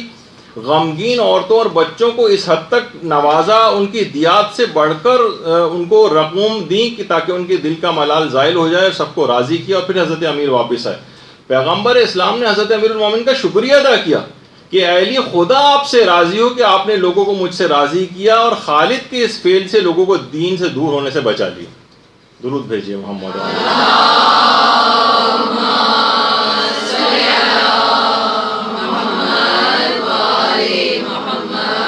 ایک ایک پیالے کا ضمان ادا کیا، ایک ایک کو اس کی حیثیت سے بڑھ کر، ان سب کو جب تک مکمل طور پر راضی نہ کر لیا، سب کے اس کے حقوق واپس نہیں کر دیے، امیر المومنین واپس نہیں آئے۔ تھا بھی جبکہ کسی اور کا فعل تھا، لیکن کیونکہ پیغمبر کی طرف سے فرستادہ ہو کر گئے تھے، نمائندے بن کر گئے تھے، تو بہرحال اس حد تک پیغمبر نے اس کے باوجود بھی سب لوگوں کو راضی کیا حضرت امیر کے ذریعے۔ تو کیسے ممکن ہے کہ لوگوں کے حقوق آپ کے ذمہ موجود ہوں؟ تو وہی ان کا جملہ علی آقا قاضی کا کہ ابواب معرفت کھل نہیں پائیں گے۔ اور یہی وجہ ہے کہ آیت اللہ کوہستانی یہ جملہ بھی کہتے تھے، اور بڑی اہم بات تھی۔ وہ فرماتے تھے کہ اگر شب عید فطر آ جائے، ایک مہینے بعد آ جائے گی، اور کسی کا کوئی حق، کوئی ظلم آپ کی گردن پر باقی نہ ہو، یعنی آپ نے سب لوگوں کے حقوق اتار دیے، تو آپ سمجھ جائیں کہ آپ لازمی طور پر بخشے گئے۔ آیت اللہ کوہستانی فرماتے تھے اگر شب عید فطر کسی کا کوئی حق باقی نہیں رہا، ہم دیکھتے ہیں کہ اسی رات کتنے لوگ ہیں جو 6 مہینے بعد تک فطرے لالا کے دیتے رہتے ہیں۔ غریب کا حق تھا، یا تو اس دن نماز عید پڑھنے سے پہلے یا بعد میں، یا جو نماز عید نہیں پڑھ رہا تو کم سے کم ظہر کی نماز سے پہلے اس کو فطرہ پہنچا دینا چاہیے تھا۔ یہ تو میں صرف فطرے کی مثال دی کیونکہ اس سے متعلق ہی ہے، ورنہ لوگوں کے جتنے بھی اس طرح کی چیزیں وہ ساری واپس کیجیے۔ تو فرماتے تھے کہ اگر ایک حق بھی آپ نے کسی کا چھوڑا نہیں اور سب ادا کر دی، تو آپ لازمی طور پر یقین جانیں کہ آپ بخشے گئے۔ یہ اتنی اہم چیز ہے، اس وجہ سے اس کا استقبال رمضان کے اعتبار سے ان تمام چیزوں کی ابھی سے کیلکولیشن کرنی ہے۔ بس ایک آدھ روز ہی رہ گیا آپ کے پاس، اس میں جا کر دیکھیے تو یہ بہترین رمضان پھر آپ کا شمار ہوگا۔ اچھا، اب دیکھیے ایک اور چیز کہ فقہ، یہ سب اخلاقیات کی چیزیں اور فقہی مسائل بھی اس کے اندر انوالو ہوتے ہیں۔ یہ سیکھنا سب اشخاص کی ذمہ داری، اور طالبات ہونے کے لحاظ سے آپ لوگوں کی اور زیادہ ذمہ داری۔ تو خاص طور پر فقہی مسائل تو پھر بھی آپ کو توضیح المسائل اور اس کے اندر مل جاتے ہیں، لیکن اخلاقیات کے اعتبار سے جس کتاب کو علماء ریکمینڈ کرتے ہیں وہ ملا احمد نراقی، ان کی کتاب ہے معراج السعادہ، عروج السعادہ کے نام سے، جس کا اردو ترجمہ بھی ہو چکا ہے۔ اگرچہ تھوڑا سا اس کے اردو ترجمے میں اردو ذرا ڈیفیکلٹ ہے، مشکل ہے، لیکن بہرحال اتنی اعلیٰ کتاب ہے کہ واقعی آپ پڑھ کر کسی اور فضا میں اپنے آپ کو محسوس کرتے ہیں۔ لیکن کتاب مل جاتی ہے، تھوڑی سی کوشش کر کے پڑھی جا سکتی ہے، ملا احمد نراقی کی عروج السعادہ کے نام سے۔ دیکھیے، طالب علموں کو کہتے تھے خاص طور پر اس کتاب کو اخلاقیات کے لحاظ سے ضرور پڑھنا چاہیے۔ خود فرماتے تھے یہ جو ہمارے سر پہ امامہ ہے، علماء کہتے ہیں اگرچہ دیکھا جائے تو یہ کپڑے سے زیادہ نہیں اس کی حیثیت، اور کوئی خاص وزن بھی نہیں ہوتا، مگر ذمہ داری کے اعتبار سے یہ تھوڑا سا امامے کا کپڑا کوہ احد سے زیادہ سنگین اور بھاری ہے ہمارے لیے۔ تو دیکھیے اس میں فقط یہ نہیں ہوتا کہ آپ صرف علم اپنا بڑھاتے چلیے، مدرسے آ رہے ہیں، کچھ نہ کچھ باتیں کان میں پڑھ رہی ہیں، علم بڑھ رہا ہے، نہیں، اب علم کے ساتھ عمل بہت ضروری. ورنہ فرماتے ہیں کہ دیکھیے اگر عمل آپ ہٹا دیں تو شیطان سے بڑھ کر کون عالم ہوگا، لیکن کیا ہے کہ اپنے علم کے اوپر عمل نہیں کرتا. نافرمانی ہے خدا کے ساتھ، اگر کتنا بھی علم حاصل ہو جائے وہ فائدہ مند نہیں. یہی وجہ ہے کہ جو کتاب روح مجرد جو ان کے آیت آقا ہاشم حداد کے حالات کے اوپر لکھی گئی ہے، اس کے اندر بھی ایک بات آیت اللہ علی آقا قاضی کے حوالے سے لکھی ہے کہ آیت اللہ علی آقا قاضی ایک چیز کی بہت ہی زیادہ تاکید طالب علموں کے لحاظ سے بھی کرتے تھے اور ایک عام شخص کے لیے بھی فرماتے تھے. کہتے تھے کہ ایک روایت ہے جس کا نام ہے روایت عنوان بصری. ایک روایت ہے، اس کو آپ جا کر نکالیے، دیکھیے، پڑھیے. فرماتے تھے کہ عنوان بصری کی روایت جو کہ امام سے مروی ہے، کہتے تھے کہ اسے ہر شخص کو اپنی جیب میں اور پرس میں رکھنا چاہیے اور ہفتے میں 1 یا 2 مرتبہ نکال کر اسے پڑھنا چاہیے. کہتے تھے کہ اتنی اہم ہے کہ اس کو کسی کتاب کے اندر نہ رکھیں، بلکہ اس کو 1.5 صفحے کی حدیث ہے، اس کو جو ہے اپنے پاس جیب کے اندر رکھنا چاہیے کہ نکال کے ایک ہفتے میں 1 یا 2 مرتبہ اس کو نکال کر ضرور پڑھیں. عنوان بصری کی پورے ایک روایت ہے کہ وہ امام مالک کے پاس بھی جاتے تھے اور امام کے پاس بھی آتے تھے، تو امام بہرحال اس لحاظ سے ان سے خوش نہیں تھے اور ناراض تھے، اور ملنے کے وقت دینے کے باوجود بھی امام نے وقت نہیں دیا. یہاں تک کہ بہت کوشش کے بعد عنوان بصری نے جو ہے وہ وقت لیا، اور اس کے بعد امام ان کے پاس اپنے گھر سے باہر نکلے، بلکہ اپنے گھر میں اندر ہی بلایا، اور اس کے بعد امام نے ان کو یہ ایک دستور العمل دیا، ایک لحاظ سے عنوان بصری کو ایک دستور العمل دیا. تو اس کو واقعتاً کسی بھی شخص کو اپنے حالات کو بہتر بنانا ہے، اپنے نفس کو بہتر بنانا ہے، تو اس کے مندرجات پہ آج بات کرنے کا وقت نہیں ہے. ورنہ واقعتاً پوری اگر آپ حدیث پڑھیں تو اتنا زبردست امام نے ان کو لاہ عمل بتایا، اور اس کے بعد اپنی گفتگو کا سلسلہ کاٹا اور کہا کہ مجھے عبادت سے حائل مت کرو، مجھے عبادت خدا انجام دینی، کہ امام اس کے پاس سے چلے گئے. تو بہرحال ایک پوری حدیث ہے. تو انسان کو چاہیے کہ اپنے نفس کو کس طریقے سے وہ امام نے کیا طریقے دستور العمل کے طور پر بتائیں، کن چیزوں کو اختیار کرے، کن باتوں کا خیال کرے. تو اس روایت کو بھی خاص طور پہ کہیں سے آپ نکالیے. اتنا وقت نہیں ہے، ورنہ آپ کو اس کا فوٹو کاپی بھی کروا کر دے دی جاتی ہے، ورنہ کتابوں کے اندر بہرحال مل جاتی ہے، آپ دیکھیے گا اس کو. اس کے علاوہ ایک اور چیز ہے اصلاح نفس کے اعتبار سے، وہ آیت اللہ علی شاہ آبادی جو کہ امام خمینی کے بھی عرفانیت کے استاد تھے، یہ فرماتے تھے کہ سورہ حشر کی آخری آیت کے اوپر مداومت، آخری آیت کے اوپر مداومت، سورہ حشر کی نہیں، آخری آیت نہیں، جو یہ والی جو آیت ہے وَلِتَنْظُرُ نَفْسٌ مَّا قَدَّمْتُ لِغَدٍ، کہ انسان یہ دیکھے کہ اس نے اپنی آگے کے لیے کیا چیز بھیجی. اس کا بار بار اس کی اگر کوئی شخص تلاوت کرتا رہے تو کہتے تھے اس آیت کو جتنی زیادہ دفعہ اس کی تکرار کرے گا اس کا نفس کی اتنی زیادہ اصلاح ہوتی چلی جائے گی. دیکھیے رمضان ہم استقبال کر رہے ہیں نا، اور اپنے نفس کی اصلاحی کے لیے کر رہے ہیں، تو کچھ چیزیں ایسی ہیں جو آپ کو اس دوران سیکھنی. تو فرماتے تھے کہ اس آیت کا حد بار بار استحضار کرنا، آپ اس کو زبانی طور پر یاد بھی کر لیں اور بار بار اس کو پڑھیں، اس کا ترجمہ دماغ میں رکھیں کہ انسان کو یاد ہو کہ واقعی مجھے یہ دیکھنا ہے کہ آخرت میں میں نے اپنے کیا آگے منتقل کیا ہے. تو اس کو ہوگا کہ اچھا میں زیادہ سے زیادہ چیزیں عالم آخرت کے اپنے اس گھر کے اندر منتقل کروں جہاں مجھ کو ہمیشہ رہنا ہے. اس عالم آخرت کو انسان یاد رکھے. تو کہتے تھے ایک تو یہ ہے، اس کو بہت زیادہ. اور علماء ایک اور چیز اصلاح نفس کے لیے بڑی مجرب خیال کرتے ہیں اس کو، لیکن عام طور پر لوگ کیونکہ نماز فجر کو دیر سے اٹھتے ہیں، اور وہ جو بہت ہی مختصر سا ایک عمل ہے جس کو اذان فجر سے پہلے کیا جاتا ہے، وہ ہے حضرت زہرا سلام اللہ علیہ پر صلوات بھیجنا.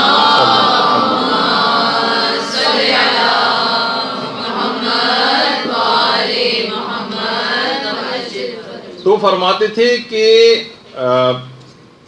بہت ہی زیادہ مجرب ہے اصلاح نفس کے لیے کہ اذان فجر سے پہلے حضرت زہرا پہ جو صلوات بھیجے گا اس کا نفس انتہائی پاکیزہ ہو جائے گا. شخصیت بھی ایسی.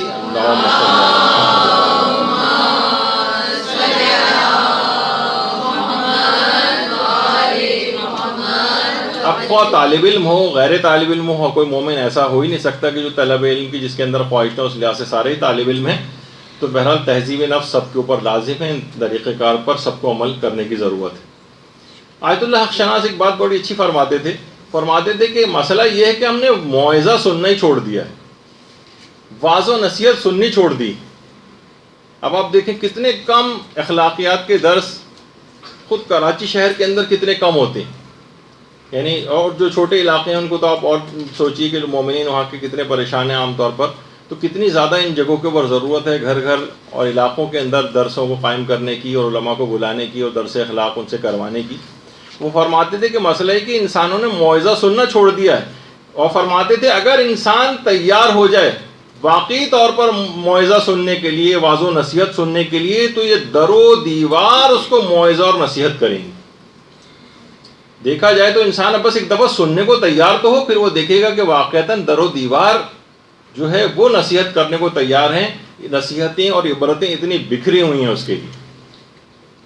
ہمارے ساتھ مسئلہ یہ ہے وہی جو آیت اللہ انصاری شیرازی فرماتے تھے کہ طالب علم کا جو سرمایہ ہے نا، وہ نہ تو مال و دولت ہے، نہ ریاست ہے، نہ شہرت ہے، اور نہ یہ تجملات ہیں کہ مثلا طالبہ ہونے کے لحاظ سے آپ جو ہیں وہ میک اپ میں اور زیورات میں اور کپڑے بنانے کی ہر وقت فکر میں رہیں۔ تجملات کہتے تھے طالب علم کا اس سے کوئی کام نہیں، نہ مال و دولت، نہ ریاست و شہرت، نہ تجملات۔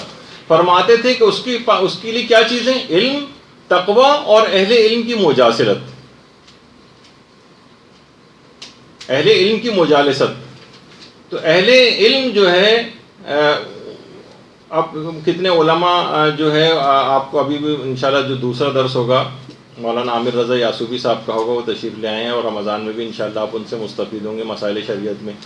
تو ان کیسٹوں کے ذریعے، کتابوں کے ذریعے تمام آپ جو ہیں ایک لحاظ سے ان کی گویا انسان ان کی محفل میں بیٹھا ہو، تو فرماتے تھے یہ تین چیزیں ہیں بس طالب علم کے لیے۔ علم ہونا چاہیے اس کے پاس جو اس کو طلب کرے، تقوی ہونا چاہیے، اور اہل علم کے ساتھ اٹھنا بیٹھنا یا مثلا ان کے افکار کو اس طرح سے حاصل کرنا، یہ تین چیزیں کہتے ہیں اس کو خدا سے قریب کریں گی۔ باقی کہتے تھے کہ دنیاوی جتنی چیزیں ہیں وہ ساری معکوس ہیں، یعنی وہ اس کو خدا سے دور کرتی ہیں۔ جتنا زیادہ تجملات میں، جتنا زیادہ شہرت پسندی میں، جتنا زیادہ مال و دولت کی طرف طالب علم جائے گا، یہ اتنا دور اس کو اللہ سے لے جائیں گی جو قابل جبران بھی نہیں، وہ کمپنسیٹ بھی نہیں ہو سکتا۔ طالب علم اگر اس چکر میں پڑ گیا تو اس کو کمپنسیٹ کرنے کی کوئی چیز نہیں ہے جو کہ اس کمی کو دور کر سکے جو اس طالب علم کے اندر آ جائے گی، جو ان تجملات کے اندر پڑ گیا، جو مال و دولت کے چکر میں پڑ گیا، جو ریاست و شہرت کے چکر میں پڑ گیا، اتنا دور اللہ سے اس کو لے جائیں گی۔ تو اصلاح نفس رمضان کا ایک بہت بڑا استقبال کا ایک طریقہ ہے، اس کی طرف انسان کو متوجہ رہنا چاہیے۔ اور دیکھیے تبلیغ عملی، عمل کے ذریعے تبلیغ کرنا، طالب علم یا کوئی بھی مومن جب تک اپنے عمل سے تبلیغ، ہم لوگ ہمارے ساتھ مسئلہ کیسے زبان سے تبلیغ کرتے ہیں، اس کا تقاضا دیکھیے عمل سے تبلیغ کرنے کا رسول اللہ تک سے کیا گیا۔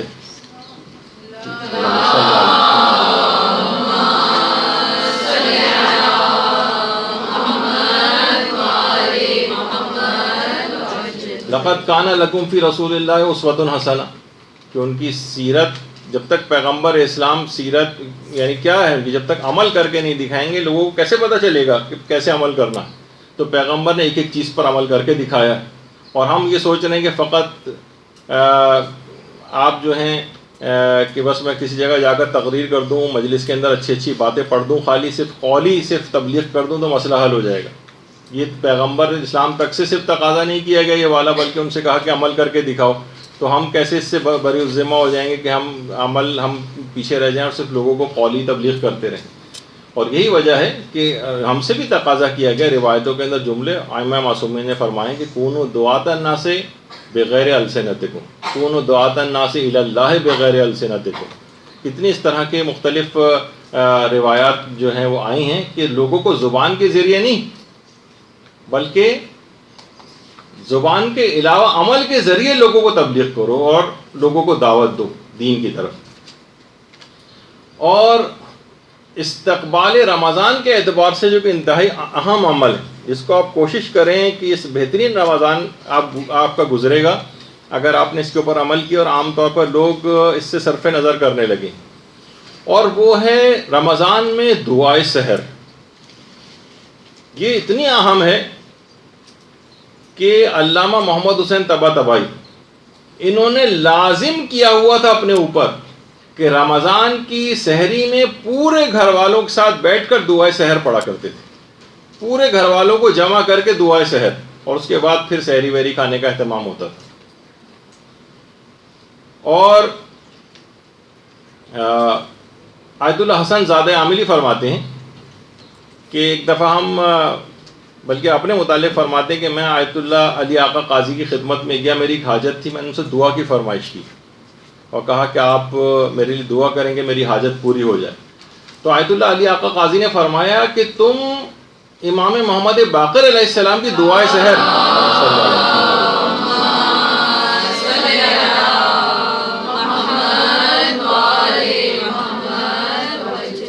فرماتے تھے کہ تم پانچویں امام کی دعائے سحر کیوں نہیں پڑھتے ہو؟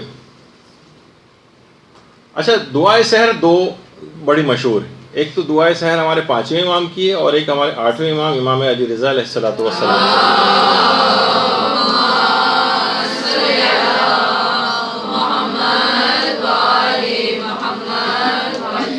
اور آیت اللہ علی آقا قاضی فرماتے تھے کہ اس دعائے سحر میں تمام اللہ کا جلال، تمام اس کا جمال، اس کی رحمت اور اس کا علم اور اس کا شرف سب اس دعا کے اندر موجود ہے۔ اور کہا کہ اس میں ایک حرف بھی حور و غلمان سے متعلق نہیں، اور فرماتے تھے کہ بہشت اگر شیریں ہے تو بہشت آفرین شیریں تر ہے۔ یعنی بہت سے ہوتا ہے نا کہ بہت سی دعاؤں کے اندر جب تک رزق اور فلاں فلاں دعائیں اور اس کے اندر نہ ہو تب تک ہمیں مزہ نہیں آتا، اس کے اندر معرفت کے خزانے، اس میں پروردگار کا جلال ہے، جمال ہے، رحمت ہے، اس کا علم اس دعا کے اندر جو ہے موجود ہے۔ اور اس طرح کی اس کے اندر عام طور پہ جو دنیاوی حاجات ہیں اس کا تذکرہ نہیں۔ تو کہا کہ اس کو خاص طور پر اصلاح نفس والوں کے لیے دعائے سحر کو فراموش نہیں کرنا، اور ممکن ہو تو دونوں دعائیں سحر آٹھویں امام کی اور پانچویں امام کی، اس کو ضرور پڑھیں، زیادہ لمبی بھی نہیں، مختصر سی ہیں۔ اچھا، ایک چیز اور ہے کہ جو کہ آیت اللہ محمد حسین طباطبائی جس پر رمضان کے اندر عمل کیا کرتے تھے۔ اچھا، اب ضروری نہیں ہر شخص کے حالات الگ ہوتے ہیں، بہت سے لوگ اس کے اوپر عمل کر سکتے ہیں، کچھ کوشش کر کے عمل کر سکتے ہیں، کچھ کے ساتھ ایسی مصروفیات ہوتی ہیں کہ مکمل اس پر عمل نہیں کر سکتے ہیں۔ تو جس حد تک بھی ہو سکے وہ یہ کیا کرتے تھے، اور ہمیں اور بھی علماء اور عرفاء کی زندگی کے اندر چیز ملتی ہے، ماہ رمضان میں پوری رات جاگ کر گزارنا۔ لیکن لوگوں کے ساتھ، یہ میں نے کہا نا، ہر شخص کے حالات الگ ہیں، جاب پہ بھی جانا ہے، پڑھنے بھی جانا ہے، یا کوئی اور مصروفیات ہیں۔ لیکن اگر ایسا کچھ نہیں ہے اور کچھ مینیج ہو سکتا ہے تو جو افراد اس کو مینیج کر سکتے ہوں وہ کم از کم ماہ رمضان میں پوری رات اگر جاگ سکیں تو بے انتہا فائدے ہیں۔ اور خود آیت اللہ محمد حسین طباطبائی کہتے تھے، فرماتے تھے کہ مجھے یاد نہیں پڑتا، یعنی بالکل بچپن اور جوانی کے دور سے لے کر اب تک میں پوری زندگی میں رمضان کی کسی ایک رات بھی سویا ہوں، مجھے یاد نہیں۔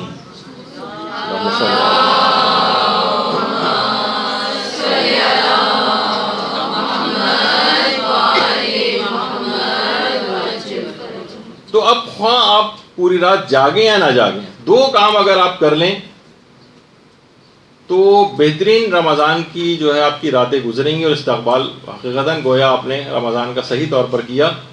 وہ یہ ہے کہ روزانہ ایک تو نماز شب کو فراموش نہ کریں، اور نماز شب سے مراد 11 رکعت ہی پڑھیں، 11 رکعت۔ ایک تو ایک مختصر 3 1 والی، وہ بھی اپنی جگہ پہ ہے، چلیں جب کبھی ایسا موقع ہو جائے، لیکن رمضان میں کوئی ایکسکیوز نہیں بنتا ہے کہ آپ 11 رکعت کی نماز شب کو فراموش کریں۔ اور دوسری ہے نماز جعفر طیار، یہ کم سے کم ہفتے میں ایک دن تو ضرور رمضان میں پڑھیں، روز پڑھیں تو کیا ہی کہنا، گویا ایک خزانہ اس کے پاس آ جائے گا علم و معرفت اور عمل کے اعتبار سے، اور نامہ اعمال جو اس کا بھاری ہوگا۔ یہ دو چیزیں، ایک تو نماز شب اور ایک نماز جعفر طیار اس کی راتوں ملتا ہے۔ باقاعدہ علماء کہتے ہیں شیاطین نے باقاعدہ ایک شیطان مقرر کیا ہے جو فقط اور فقط آپ کو نماز شب سے ہٹانے کے لیے مقرر ہے۔ آپ کو دماغ میں نماز شب کا آنے نہیں دے گا، وسوسے ڈالے گا، آپ کی کوشش کریں گے آپ پڑھیں، آپ کو پڑھنے نہیں دے گا، پڑھنے شروع بھی کریں گی، وہ آپ کو کہے گا کہ نہیں 1 رکعت ہی پڑھ لو، بس 3 رکعت ہی پڑھ لو، جائز تو ہے، بہت سارے اس طرح کے وسوسے ڈالے گا، اور آپ کو کہ شیاطین نے پورا فل ٹائم ایک شیطان اس پر مقرر کیا ہوا کہ جو نماز شب نہ پڑھنے دے۔ تو یہ اچھا علماء فرماتے ہیں نماز شب کے لیے جو وسوسہ پیدا کرتا ہے یہ شیطان، اور یہ بہت طاقتور شیطان ہے، اور اس کا وسوسہ بھی بہت طاقتور ہوتا ہے کہ اکثر افراد اس سے مغلوب ہو جاتے ہیں سوائے مخلص لوگوں کے، یعنی جن کے اوپر اس کا اثر نہیں چلتا وہ ایک الگ ہے. لیکن اس کے علاوہ یہ بہت اسٹرانگ وسوسہ ڈالتا ہے کہ لوگ نماز شب پڑھنے سے رہ جائیں. یہی وجہ ہے کہ آیت اللہ کوہستانی فرماتے تھے کہ جو طالب علم بھی نماز شب کا پابند نہ ہو اور ہفتے میں کم سے کم ایک دفعہ نماز جعفر طیار نہ پڑھتا ہو، میں اس کو ایک مکمل طالب علم تسلیم نہیں کرتا. یہ بات یاد رکھ لیں کہ خاص طور پر اگر محسوس کرتا ہے کوئی شخص میں کہ دینی طالب علم ہوں، وہ فرماتے ہیں اگر کوئی طالب علم نماز شب کا پابند نہیں ہے اور ہفتے میں کم سے کم ایک دن نماز جعفر طیار نہیں پڑھتا ہے تو وہ مکمل طالب علم نہیں، اس کے اندر کمی آ گئی. یہ کبھی اس طور پہ بڑے مقامات کو علم کے حاصل نہیں کر سکتا اگر ان دو چیزوں کے اوپر وہ کاربند نہیں.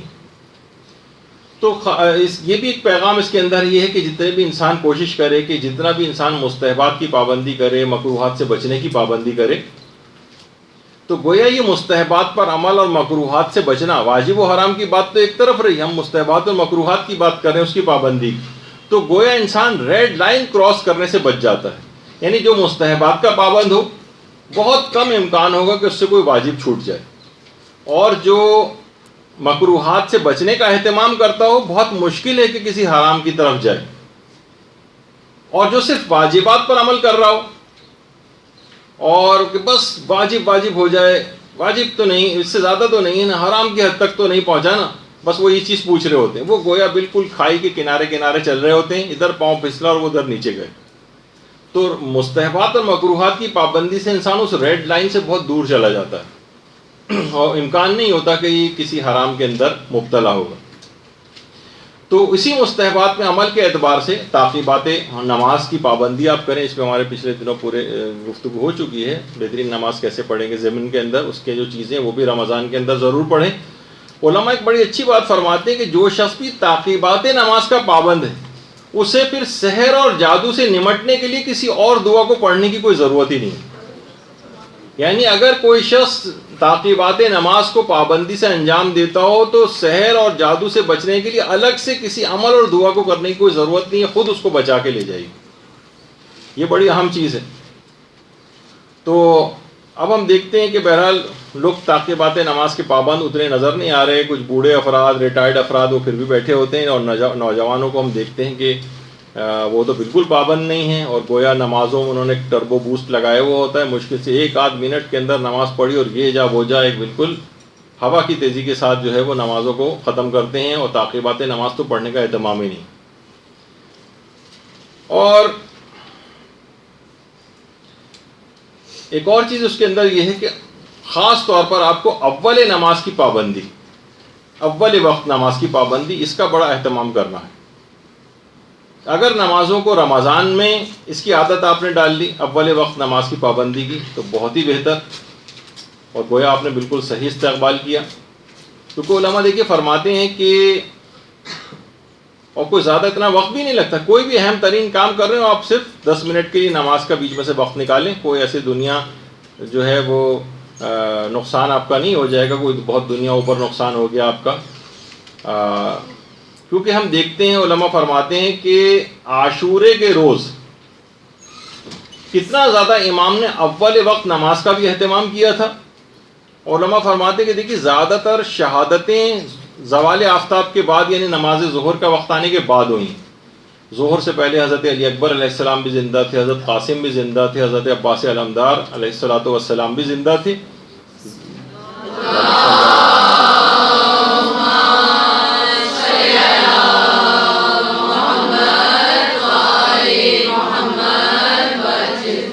دیکھیے سید الشہداء نے یہ نہیں کہا تھا کہ دیکھو ابھی سب لوگ جا کر جنگ کرو، ابھی تو غروب ہونے میں بہت وقت ہے، نماز کا وقت وسیع ہے، بعد میں پڑھ لینا نماز. نہیں، اول وقت نماز کی اتنی پابندی تھی کہ گویا جب بھی کہا جاتا ہے کہ عاشورہ جو ہے وہ تمام اسلامی احکامات کی تجلی کا دن بھی تھا.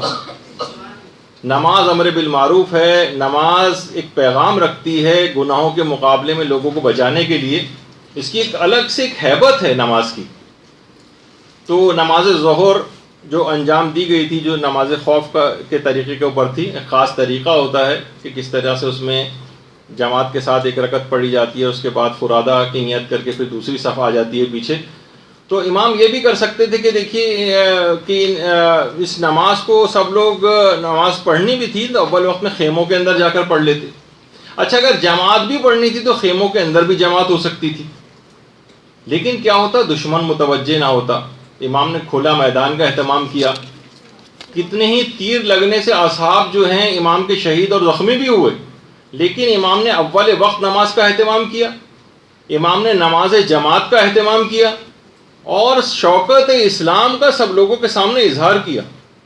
عام طور پر یہ ہوتا ہے نا کہ تقریبات میں جاتے ہیں, کسی جگہ جاتے ہیں, لوگ اپنی نمازیں قضا کرتے ہیں, سب لوگ دیکھیں گے ایک شرمندہ سے. بھائی نماز پڑھنے میں کیوں شرمندگی ہو رہی ہے آپ کو؟ شوکت اسلام کا مظاہرہ لوگوں کے سامنے کرنا پڑے گا آپ کو. یہ سب چیزیں امام خیموں کے اندر فرادہ بھی پڑھ سکتے تھے, سب لوگ الگ الگ بھی پڑھ سکتے تھے, لیکن جماعت کا اہتمام کیا, سب کے سامنے پڑھ کر لوگوں کو دکھایا اور شوکت اسلام کا ایک مظاہرہ کیا. جب بھی کہا جاتا ہے کہ یقیمون الصلاۃ, نماز کو قائم کرو, وہ یقرؤون الصلاۃ نہیں کہ نماز کو پڑھو. قائم کرنے کے معنی ہے کہ اس کے اندر یہ تمام چیزیں شامل ہو جاتی ہیں. اور یہ لوگوں کے لیے پیغام ہے, ہمارے بہت سارے ماتمی بھائیوں کے لیے. وہ پیغام یہی ہے اس کے اندر کہ جس طریقے سے امام نے عاشورے کے روز اتنے سخت ترین دور میں اس کا اہتمام کر کے دکھایا, تو آپ کیسے ممکن ہے کہ اسی عزاداری کو بہانہ بنا کے اپنی نمازوں کو آپ قضا کریں؟ تو یہ تمام چیزیں ایسی ہیں. تو یہ تھا اس کے اندر کہ مستحبات کے اوپر آپ کو عمل کرنا ہے, تعقیبات نماز آپ کو پڑھنی ہے, اذکار آپ کو اس کے اندر کرنے ہیں, تلاوت قرآن کرنی ہے, سب چیزیں شامل ہیں. اور خاص طور پر ایک سورہ ہے جو کہ طالب علموں کو پڑھنے کی بڑی تاکید ہے الگ سے, وہ ہے سورہ واقعہ. علماء فرماتے ہیں کہ سورہ واقعہ مدرسے آتے وقت یا جاتے وقت کسی بھی وقت کم سے کم ایک دفعہ سورہ واقعہ آپ ضرور پڑھیں, چاہے رستے میں پڑھیں یا کسی بھی طریقے سے سورہ واقعہ کو ایک تو فراموش نہ کریں. بلکہ علماء تاکید کر دیں گے طالب علموں کو سورہ واقعہ حفظ ہونی چاہیے, حفظ ہونی چاہیے. اور مشکل سے مہینے ڈیڑھ مہینے کے اندر آپ کو سورہ واقعہ زبانی یاد ہو سکتی ہے اگر آپ ذرا پابندی کریں اس. دیکھیے ابھی جو ذکر ہو رہا تھا کہ عاشورہ کے عبادی پہلو کتنے زیادہ ہیں, امام نے کر کے بتائی. جو سب رمضان کے اندر آپ عبادت انجام دیتی ہیں, خود عبادت یہ تمام عاشورے کے روز امام نے کر کے بتائیں. کتنا ملتا ہے کہ نمازیں وہاں پر ہو رہی تھیں, دعائیں وہاں پر ہو رہی تھیں, مناجاتیں وہاں پر ہو رہی تھیں. حضرت امام سجاد کو گلے سے لگا کر جو کہ امام حسین علیہ السلام نے جو دعا پڑھی تھی کہ اللہم بحق یاسین والقرآن الحکیم و بحق طٰہٰ والقرآن العظیم, یہ سب دعائیں تھیں جو کہ جنگ بدر میں پیغمبر اسلام نے جو دعا پڑھی تھی وہی امام حسین نے حضرت امام سجاد کو گلے سے لگا کر جس دعا کو پڑھا تھا. ان دعاؤں کی بھی بڑی اہمیت ہے, جو اس رمضان کے اندر بھی آپ کو بہت ساری دعائیں پڑھنی ہیں. امام نے ان تمام دعاؤں کو اور اذکار کو عاشورے کے روز بھی کر کے دکھایا تھا, پڑھ کے بتایا تھا. اور جب بھی کوئی میدان میں جاتا تھا جنگ کے لیے تو امام اس وقت قرآن کی ایک آیت کی تلاوت کرتے تھے, ان اللہ اصطفیٰ آدم و نوحا و آل ابراہیم و آل عمران علی العالمین. یہ امام یہ والی یعنی تلاوت قرآن اس وقت کرتے لوگوں کو امام نظر آتے تھے. جب بھی کسی کی شہادت کی کوئی خبر آتی تھی تو امام باقاعدہ سورہ احزاب کی آیت نمبر 23 تلاوت کرتے تھے. اور اس کا مفہوم یہی ہے کہ مومنین میں کچھ ایسے ہیں کہ جنہوں نے اپنے خدا سے کیے گئے اپنے عہد کو پورا کیا, اور کچھ لوگ انتظار میں ہیں کہ اس عہد کو پورا کرنا ہے. تو کتنی آیات اس طرح کی ہیں, کتنے اذکار ہیں کہ جو امام نے ان کو اس کی اہمیت اتنی زیادہ ہے ان دعاؤں اور اذکار کی. جب بھی آپ نے دیکھا کہ کتنا زیادہ ان کی تاکید آئی ہے ان دعاؤں کی اور اذکار کی, کہ یہی وجہ ہے کہ ابھی جن کا آیت اللہ کوہستانی کا تذکرہ ہو رہا تھا اس سے پہلے, وہ فرماتے تھے کہ انسان اصلاً دولہا اس وقت بنتا ہے جب وہ سدر اور کافور سے نہلا کر سفید لباس اس کو پہنایا جاتا ہے, اور جب وہ لوگوں کے کاندھوں پر سوار ہو کر لوگ اس دولہا کی ڈولی اٹھا کر لے کے جا رہے ہوتے ہیں, اور اس وقت اشہد ان لا الہ الا اللہ کی آوازیں گونج رہی ہوتی ہیں. آیت اللہ کوہستانی فرماتے تھے اگر مجھے اجازت دی جاتی تو میں تابوت سے سر نکال کر لوگوں سے کہتا کہ اے لوگوں لا الہ الا اللہ کے ذکر کی اہمیت کو پہچانو. اس کی قدر و قیمت پہچانو. لیکن افسوس کہ مجھے اس وقت اس بات کی اجازت نہیں ہوگی کہ میں ہاتھ باہر نکال کر یہ جملے تم سے کہہ سکوں. تو آج ہی تم سے یہ بات کہہ رہا ہوں. یہ جو جتنے بھی اذکار جبھی تاکید کی کتنی زیادہ بتائی گئی ہے روزانہ کی آپ کی تعقیبات کے اندر. ہر وقت آپ کی زبان کے اوپر رمضان کے استقبال کے لحاظ سے بھی کہ ہر وقت آپ کی زبان کے اوپر یہ ذکر اور اذکار رہنے چاہیے. اور یہ بھی فرماتے تھے کہ آخرت میں لوگ باقاعدہ قیامت کے روز حسرت کر رہے ہوں گے کہ کاش ہم اس دنیا میں جا کر صرف ایک مرتبہ لا الہ الا اللہ کہتے ہیں اور پھر دوبارہ مر جائیں. یہ حسرت کریں گے لوگ باقاعدہ. تو ان اذکار کی اتنی زیادہ اہمیت ہے کہ اس دوران رمضان کی پورے اس کے اندر کوشش کریں کہ آپ کا مستقل زبان کے اوپر یہ ذکر اور اذکار رہیں. تو اور عام زندگی میں بھی اس کا عادی ہونا پڑے گا. آیت اللہ کوہستانی کے متعلق ایک بات اور یہ بات کہتے تھے, اور حضرت شاہ عبد العظیم کے روضے کے اندر آیت اللہ کوہستانی کی قبر ہے. یہ فرماتے تھے کہ آج تک میں جتنے بھی معصومین کی قبور پر گیا ہوں, میں نے جو سب سے پہلا سوال اور حاجت وہاں جا کر پیش کی ہے وہ یہ پیش کی ہے کہ حالت احتضار میں یا امام حالت احتضار میں اور وقت مرگ میری مدد فرمائیے گا. یہ سب سے پہلی دعا میری یہ ہوتی تھی. سب سے مشکل ترین مرحلہ ہے, اور یہ مشکل مرحلہ کیسے طے ہوگا؟ وقت مرگ اگر ذکر الہی آپ کی زبان پر رہا.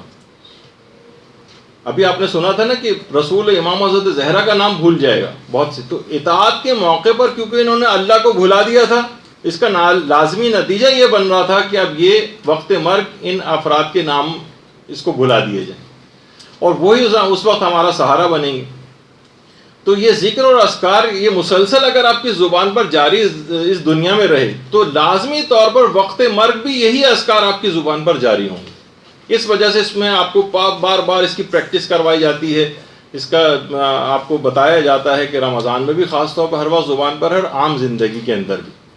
ورنہ جس وقت وہ واقعی موقع پیش آ جائے گا کہ لوگ مٹی ڈال رہے ہوں گے ہماری قبر پر, اور بڑی ویسی بات ہے کہ قبر پر مٹی ڈالنے کے بعد ہاتھ بھی ہماری قبر پر ہی جھاڑیں گے.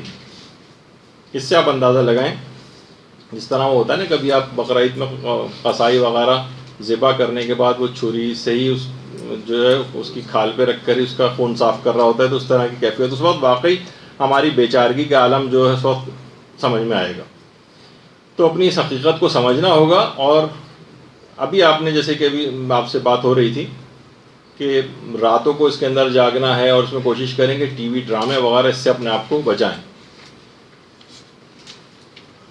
اچھا, اب باتیں اس کے اندر اور بھی بہت ساری بھی باقی رہ گئیں, لیکن کیونکہ دوسرا بھی ایک لیکچر ہے اور وہ بھی مولانا محترم تشریف لے آئے ہوں گے. میرے اعتبار سے تقریباً آج میں کافی سلو گیا, اور تقریباً آدھی باتیں جو بیان کرنا تھی وہ پھر رہ گئیں, لیکن انشاءاللہ اب امکان نہیں ہے کہ اس میں مزید گفتگو آگے بڑھے. انشاءاللہ جو آئندہ جو 3 کلاسز آپ کی اب ہوں گی, کہ آج کی جو دوسری مسائل فقہ کی کلاس ہے, اس کے بعد 2 کلاسز رمضان کی, اور اس کے بعد تو پھر شب قدر کے سلسلے میں درس ہوگا. تو اس دوران آپ خاص طور پر آج مجھے بہت سارے مسائل فقہ بھی بیان کرنا تھے جو پچھلی دفعہ مستحب روزوں کے رہ گئے تھے, لیکن مولانا محترم انشاءاللہ وہ اور بہتر طریقے سے آپ کی خدمت میں پیش کر دیں گے. تو اس کے رمضان کے استقبال کا ایک سب سے اہم دیکھا جائے تو وہ یہ ہے کہ آپ ان تمام ایک ریویو کریں تمام مسائل فقہ کا, تاکہ کوئی ایسی غلطی نہ ہو جائے جس سے روزہ باطل ہوتا ہو یا اس کا ثواب کم ہو جائے. تو اس لحاظ سے خود استقبال رمضان کا لازمہ یہ ہے کہ آپ مسائل فقہ کو اچھی طریقے سے حاصل کریں, جس کے لیے اب اگلی کلاس ہی ہو رہی. تو صلی اللہ علی محمد و آلہ الطیبین برحمتک یا ارحم الراحمین وصلی اللہ علی محمد و